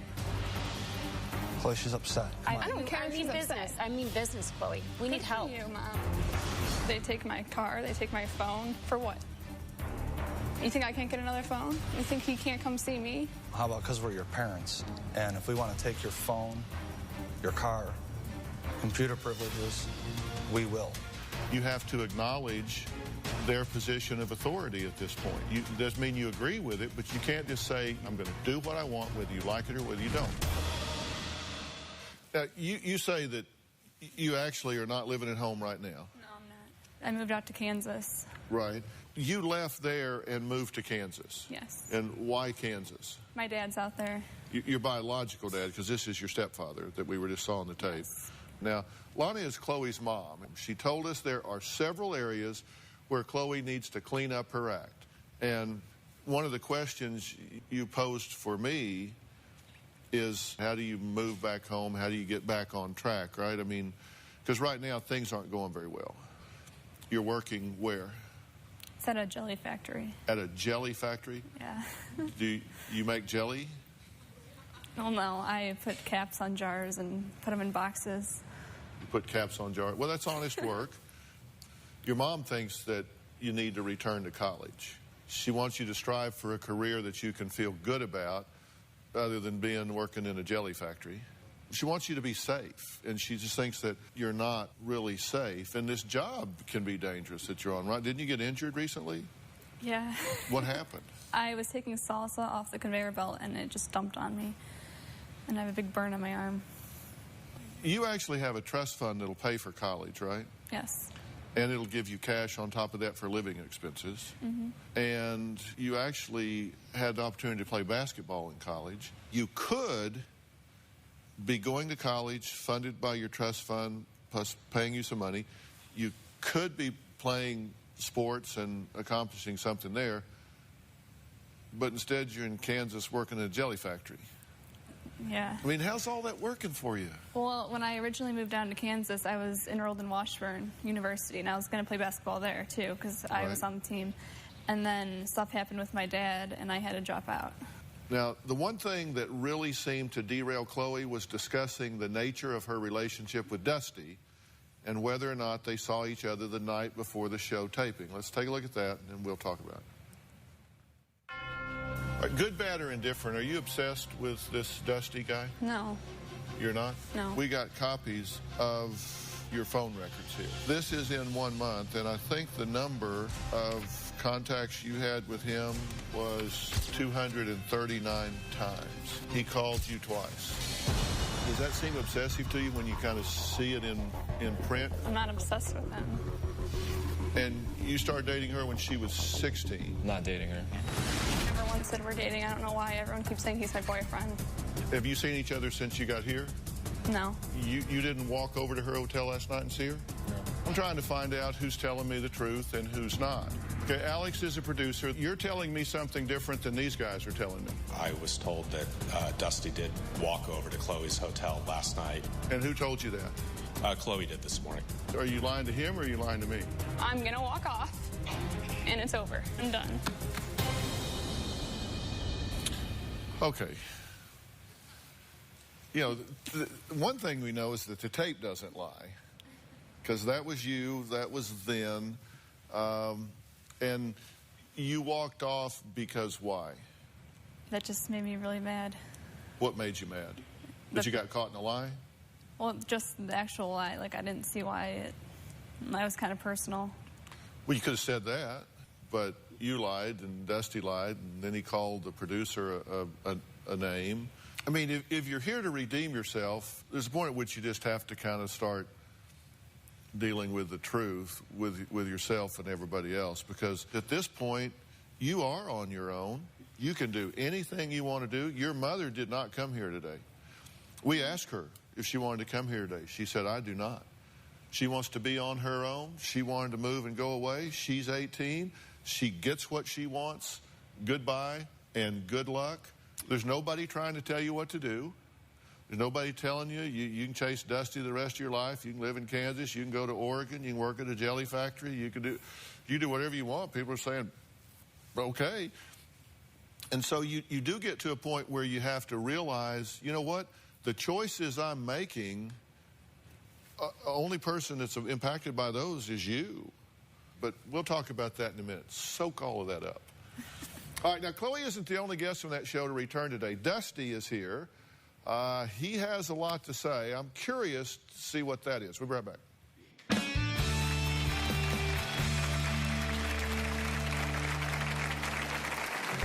It's been about 3.5 months since I've seen Dusty. You can't, like, expect me to come all the way to LA and just, like, fall for you again. I love Dusty. I'll probably love him forever.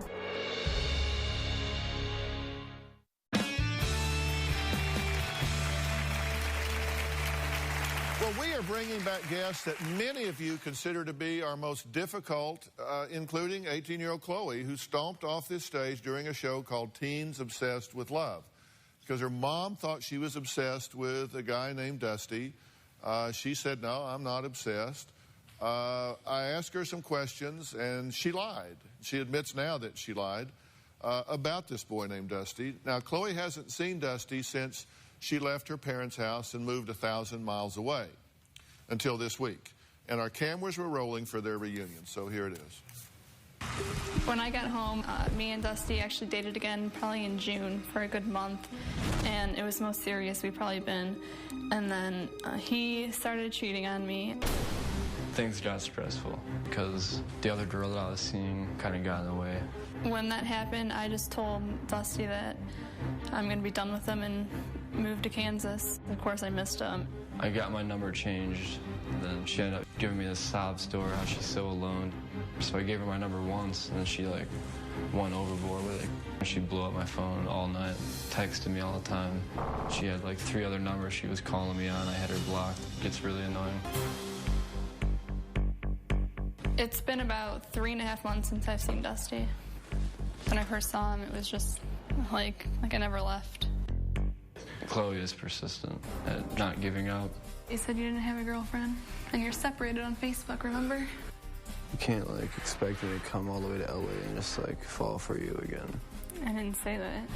Not like I'm gonna get together and, you know, have sex with her and work things out with her. I don't plan on doing anything like that. And you broke up with me, and then you started cheating on her with me, so... I don't cheat on people. I just want to understand that I just like her as a friend. Yeah, you said you kind of have a girlfriend. You love her? I mean, kind of girlfriend. Being here for a day will definitely give us time to reconnect. I think we'll hang out a lot. I love Dusty. I'll probably love him forever. When you were here before, you were pretty belligerent with people, which doesn't seem to actually be your character. Why do you think, what was affecting you at the time? Just, you know, I was getting accused of stealing, or having her steal $10,000 from her parents, which it had nothing to do with me, you know. Yeah. Were you doing drugs when you were here before? When I was here? No. So you weren't involved with heroin then? Oh, not heroin, Oxycontin. Since the show, did you get involved with heroin? Mm-hmm. Yes. You were doing like $100 a day? Yes. Of heroin? And you stopped that, right? Oh, yes.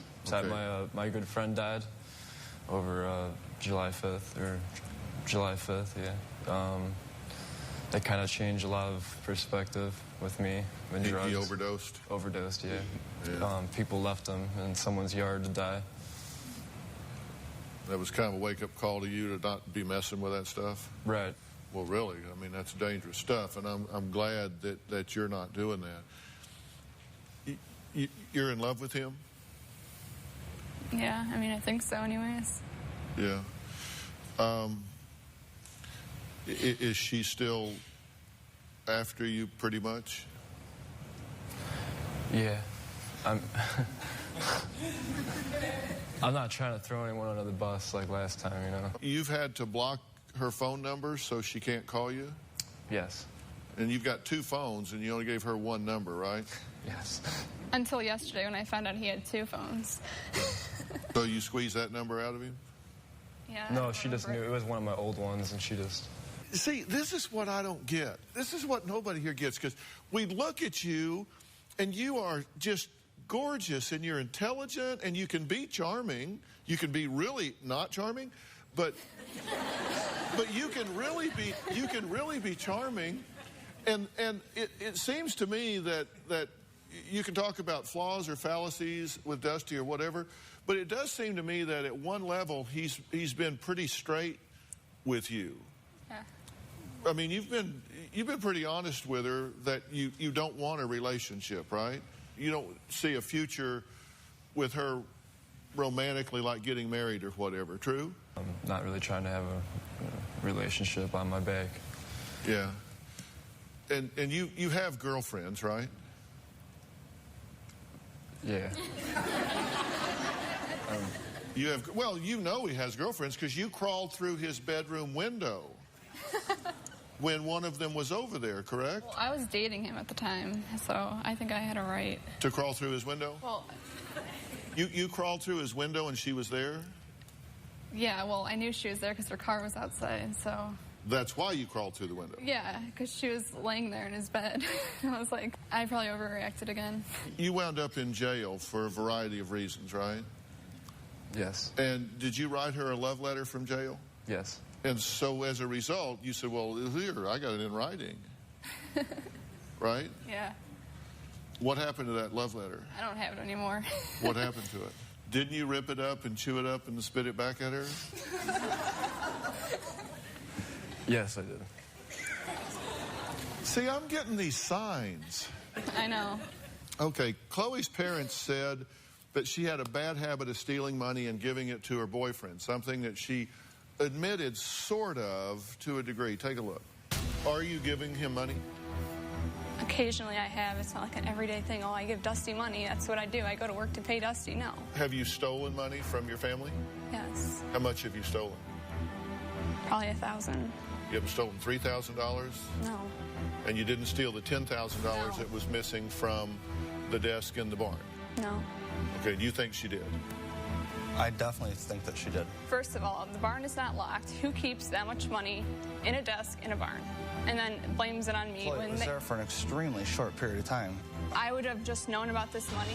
What would I possibly do with that much money? At the time when you were Did you take the $10,000? No. And you said you'll take a polygraph to prove that? Yes. Because I can arrange that for you, and then that'll be off the table That would for be you. fine. Yes. That would be nice. You would like to know that. Why not? Now, the polygraph examiner set this up and asked you, did you steal any of Dean's money that was hidden in the barn? Right? Mm-hmm. And you said no. Okay. The polygraph result was inconclusive. This is a puzzle to me because we went to great lengths to do this. I mean, we flew you out here to do this. You said you wanted to clear your name. You wanted to take the polygraph. We brought in Jack Tremarco, who is a top former FBI polygraph guy, top notch, right? And we told you, if you're going to take this polygraph, you cannot take any drugs, you cannot do alcohol, you cannot have anything that would alter your chemistries, correct? Right. But you did drink the night before. Right. And did you smoke marijuana? Yeah. The day of? Yeah. And that just sends it out of control. And I was concerned about it because you guys have to understand, when you're in a studio environment, you always hear all of these politicians. You'll see them, they're up on the podium and they give a speech, and then they walk off and they don't know that their mics are still hot, and they say something that didn't mean for everybody to hear. Listen to this. How are you getting weed? Oh, no, I'll find weed. Los Angeles, dude. I found weed. You were leaving the interview and you shut the door, but your mics were still hot. And what are you doing smoking weed the day you're taking a polygraph? Come on.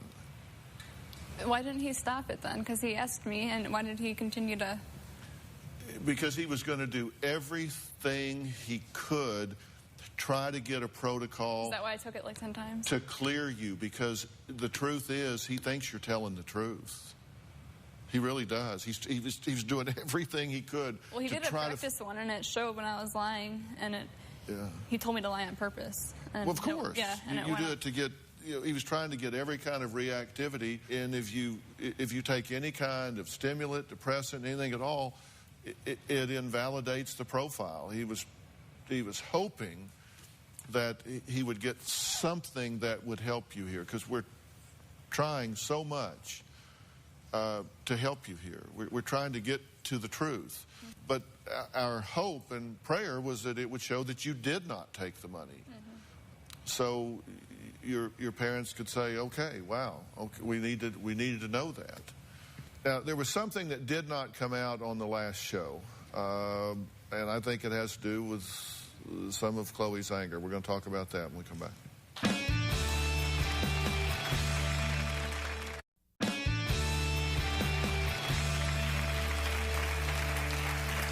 Well, we're talking with returning guests who many consider to be people that were highly resistant, rude, had a difficult time dealing with what was going on. What is it about old Dusty here that... He asks me that all the time. I don't know. You asked the same question? Mm-hmm. Yeah. You did leave and move 1,000 miles away. It was because he wanted me to leave him alone, so I was like, well, obviously I can't do it if I'm in Ohio, so I'll just leave. And so you'll move to Kansas. And I wanted to meet my dad, so. Right, you wanted to meet your dad. And she said it because we're talking about her biological father, and she never knew her bio dad, James, existed really for the first half of your life, true? True. And Chloe's biological dad, James, has been in and out of trouble for years. He's been in jail, much like Dusty has here. The same name, too. And in fact, your biological dad is in jail right now. Yeah. But we do have him on the phone because he wanted to talk to you and tell you what's going on. James, are you there? Yes, how are you, Dr. Phill? Good. Thanks so much for joining us. I'm sorry that you're doing it from jail. I wish that wasn't the case, but how long are you likely to be in jail at this point? Probably about 26 months this time. Okay, and well, that's a good stretch there. What are the charges that you're in jail for? I'm actually in here on a probation violation. All my troubles from years ago, it's just my past caught up with me. Uh-huh. And you've been in jail for a number of years during Chloe's upbringing, right? 14 years? Correct. Which is why you weren't in connection. Now, Chloe, you were actually with your dad when he was arrested this last time, and it scared the bejeebers out of you, right? What happened?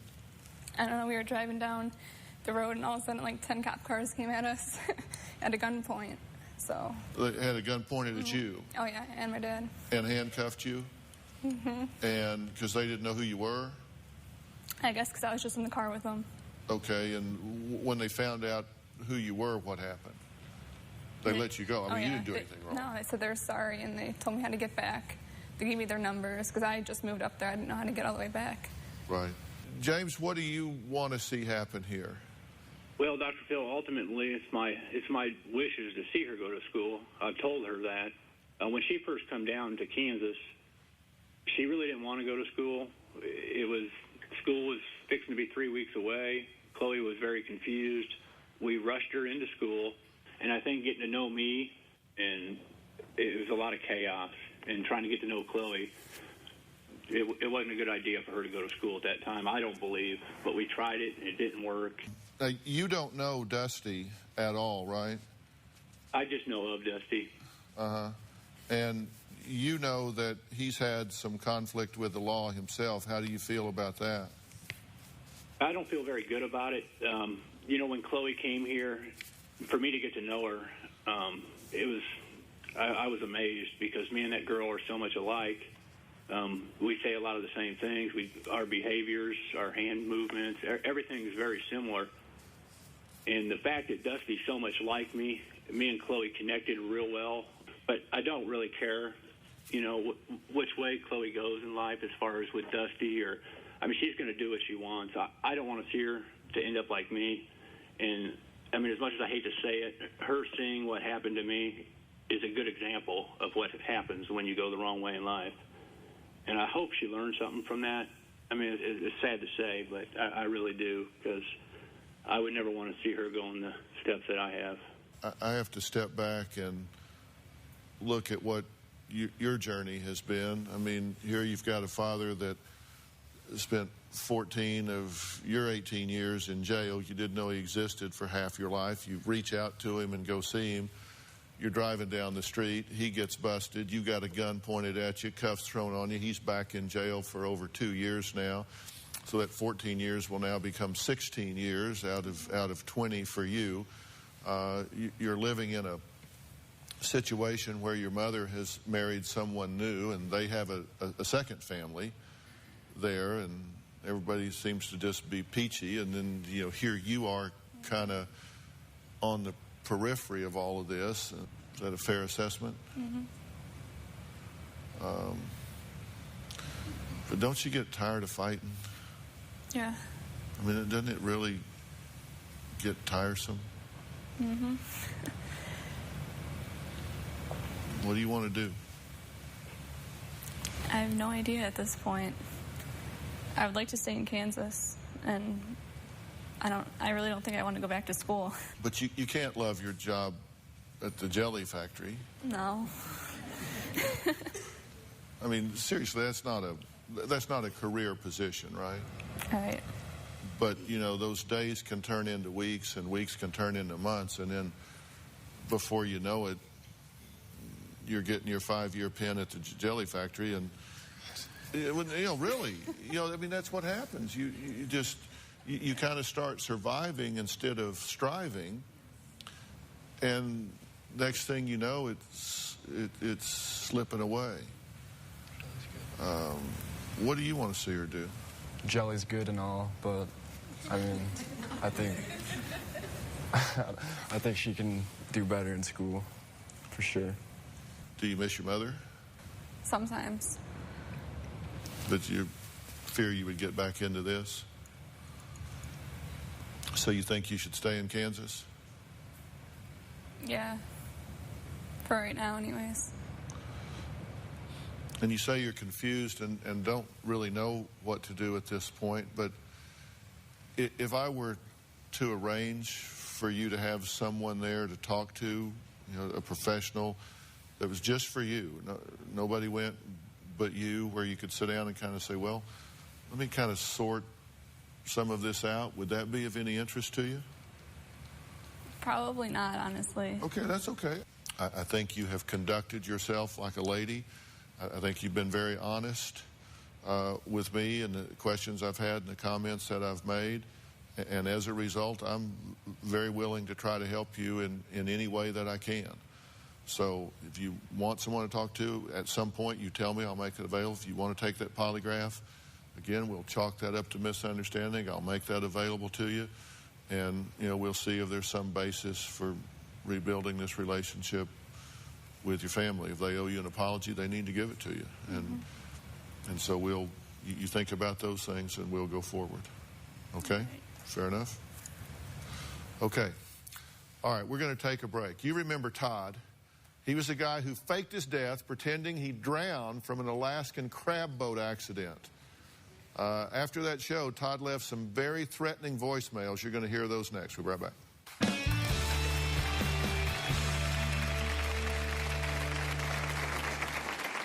You portrayed me online as an adulteress. Now I will track your narrow ass down, and we're going to get this thing straight.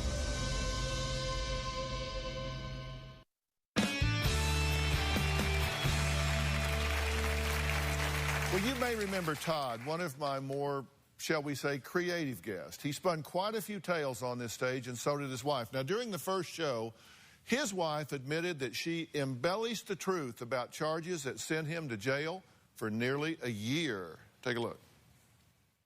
I spent 10 months in jail, 282 days for assault based on a charge from Deborah that I had pushed her. There was no truth to it whatsoever. Did you file a false police report to put this guy in jail? No. Yes, she did. Did you or did you not misrepresent what happened to the police? There was absolutely assault. There would have been physical signs of assault. I would have been taken into custody. Show me what you're talking about. I'm standing in the door. All I did She's blocking you like this? And I pushed through like this, and that's what I did. She infuriated me by what she did to me. Right now, I have thoughts of revenge against her, and I can't get rid of them. I think it would be a good idea if she spent 30 or 45 days in jail for what she did to me. Did you make statements that weren't true? I may have said that there was punching or hitting. You either said he hit me and punched me, or you didn't. Did you say? I did. You did? I did. And did he hit you and punch you? No. So you made a conscious decision to embellish the story. Yes. Well, after that show, Todd got revenge against his wife when he made up assault charges that got her arrested. And on top of that, we received notice that Todd had accidentally drowned in an Alaskan crab boat accident. Or did he? Because Todd and his wife returned to this stage a few months later. After I moved out, I did do a brief stint with a company in Alaska. I worked on a processing boat. The 12th or 13th of December, I received a text message that said that he had passed away. I was actually on the dock, and one of those big square pod things that kind of squashed me. Got hurt, was in the hospital 3 days. Did you fake your death? No, I did not. You posted a letter out of South Carolina on the 11th of December when you supposedly are getting crushed by a crab pot. You didn't spend 3 days in the hospital because we've talked to the hospital and you were never there. You can't work on a processing boat in a fishery up there without a license. You never got a license. You couldn't work there. We've talked to the woman you're renting a room from that says you never left. Let's just go whole hog. You faked your death. Yes, sir. Now, on top of the emotional devastation, I have to deal with the fact that you're living with another woman while we're still married.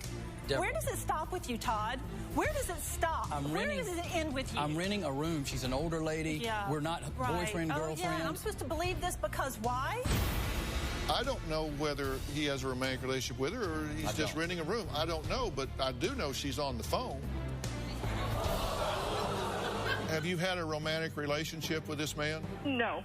So this isn't a sexual... This is strictly a roommate situation. Todd, you don't even have an iota of what you have put me through. You have emotionally devastated me. Well, after that show, Todd, who is here, started obsessively calling and harassing the show. Now, we record things here, and we save the recordings of the voicemails Todd left for us after the show.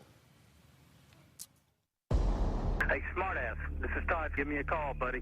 I'm not messing with you now. I want you to explain to me and look me dead in the eyes, and I want you to tell me exactly why you portrayed me online as an adulterer. That's exactly what you did with that bull with Deborah about me living with another woman. Right now, my head's about to come off. I'm so damn pissed off at you for what you've done. You man up and call me before 5 o'clock Eastern Standard Time, man. If you don't, I'm out to L.A., and I'm going to drag your little ass out of that damn studio. I don't give two who you're with or who you're employed with or Paramount or who ever. But right now, I can't even see straight. You live in L.A., I live in the Deep South, and we do things differently here, all right?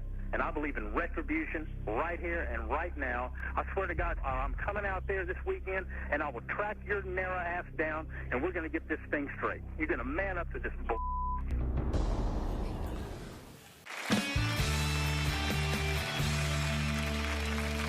Why are you back here now? Well, I owe several apologies. First of all, to you.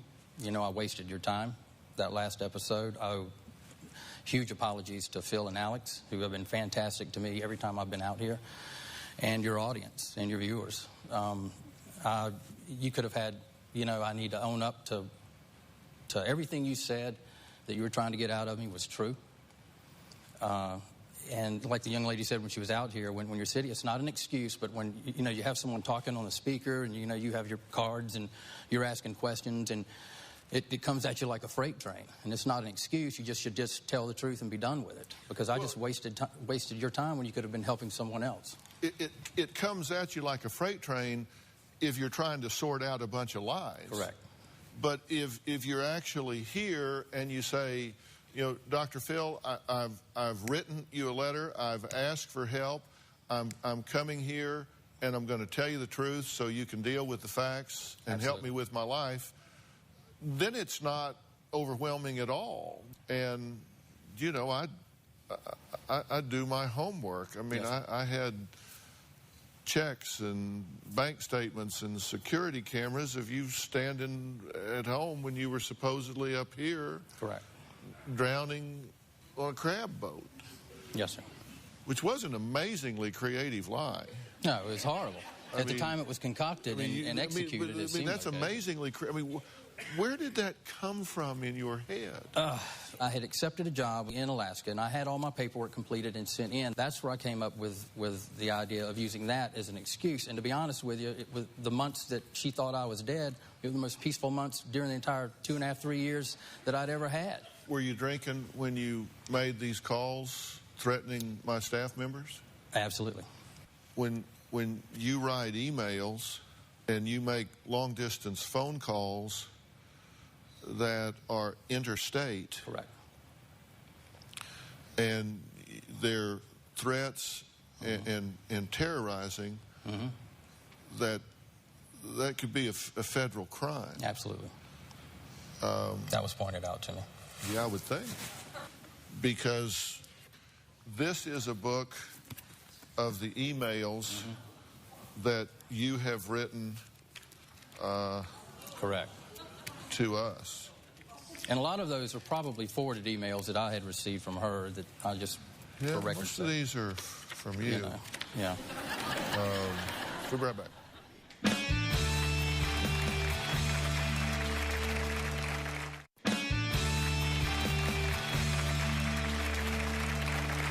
If you were going to fabricate this elaborate ruse, faking your death, did you really think you were going to blow that one by me? I knew enough. I knew that you guys would do your homework and invest. But you did surprise me on a couple of things about the picture and certain things like that. But it was just it was a response that, I mean, I was raised better than that. You called here and wrote here with all of these threats to our staff. Did you ever apologize to them? I didn't have contact with them until about a week and a half ago, I think. And I had called into the main number. I got a hold of Alex. I had left Phill a message. I don't know that if I did apologize to them directly on the phone. I told them that I appreciated everything that they did. You have a great staff here. I told them that. But you lied to me. You threatened everybody on this staff, and yes, you never apologized for it. I didn't call back. No, sir, I didn't. Are you drinking now? Today? No, not right now. No, absolutely not. Well, I guess yes. Are you drunk? No, are you sir. drunk now? No, I'm not. Okay. No, sir. Have you been abusing alcohol? Absolutely. Yes, I have. Why are you doing that? I've just let it get out of control to where it's an every night thing. Sometimes I'll look at my phone the next day. I don't know if anyone else can relate to this out there. And you see all these numbers you dialed, and well, okay, here's about 6 people I got to call up because I probably pissed them off last night. So you're drunk dialing and you're blacking out. And yes, sir. And there's been a lot of anger that I think it's finally at this age that goes back probably 20 years. Through the course of this 20 years, that's coming to surface that right now it's just getting to where I'm having a hard time dealing with it. Are you going to AA meetings? No, are sir. you in any kind of treatment? No, are you sir. in any kind of... So I know the part of the country that you're in, and I will have our resource director, Anthony, talk with you after the show and see if we can guide you to some resources to get you started down the right road. Okay. Because you don't want to be doing this. No, I don't. I commend you for being here. I certainly accept your apology to me. I will help you as best I can, and we'll see what happens. All right. Thank you very much. We'll be right back.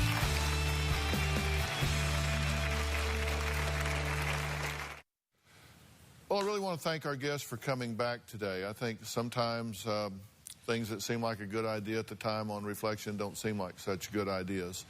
One thing I can say is if somebody comes on this show, I think I owe it to them to tell them the truth as I see it. Because a lot of times you don't get that. You know, people tell you what you want to hear. They'll pat you on your hand, tell you it's going to be okay, when it's not. So, I mean, I tell people the truth. And if that's what you want to hear, I'm your guy. And if you don't, I'm not your guy. I'm going to do my homework, and I'm going to tell you the truth as I see it. And, Chloe, I don't want to see you spending the rest of your life working in unskilled jobs. And not that there is anything wrong with those jobs. I've been a car hop at an A&W. I've been the guy that held a stick for a surveyor. I've done every kind of job that you can imagine, and it's honest work and it's okay. But you want to challenge yourself, and you know, I hope you do that. You have such a terrific future that you can have ahead of you, and that's all I want for you. I mean, I really do.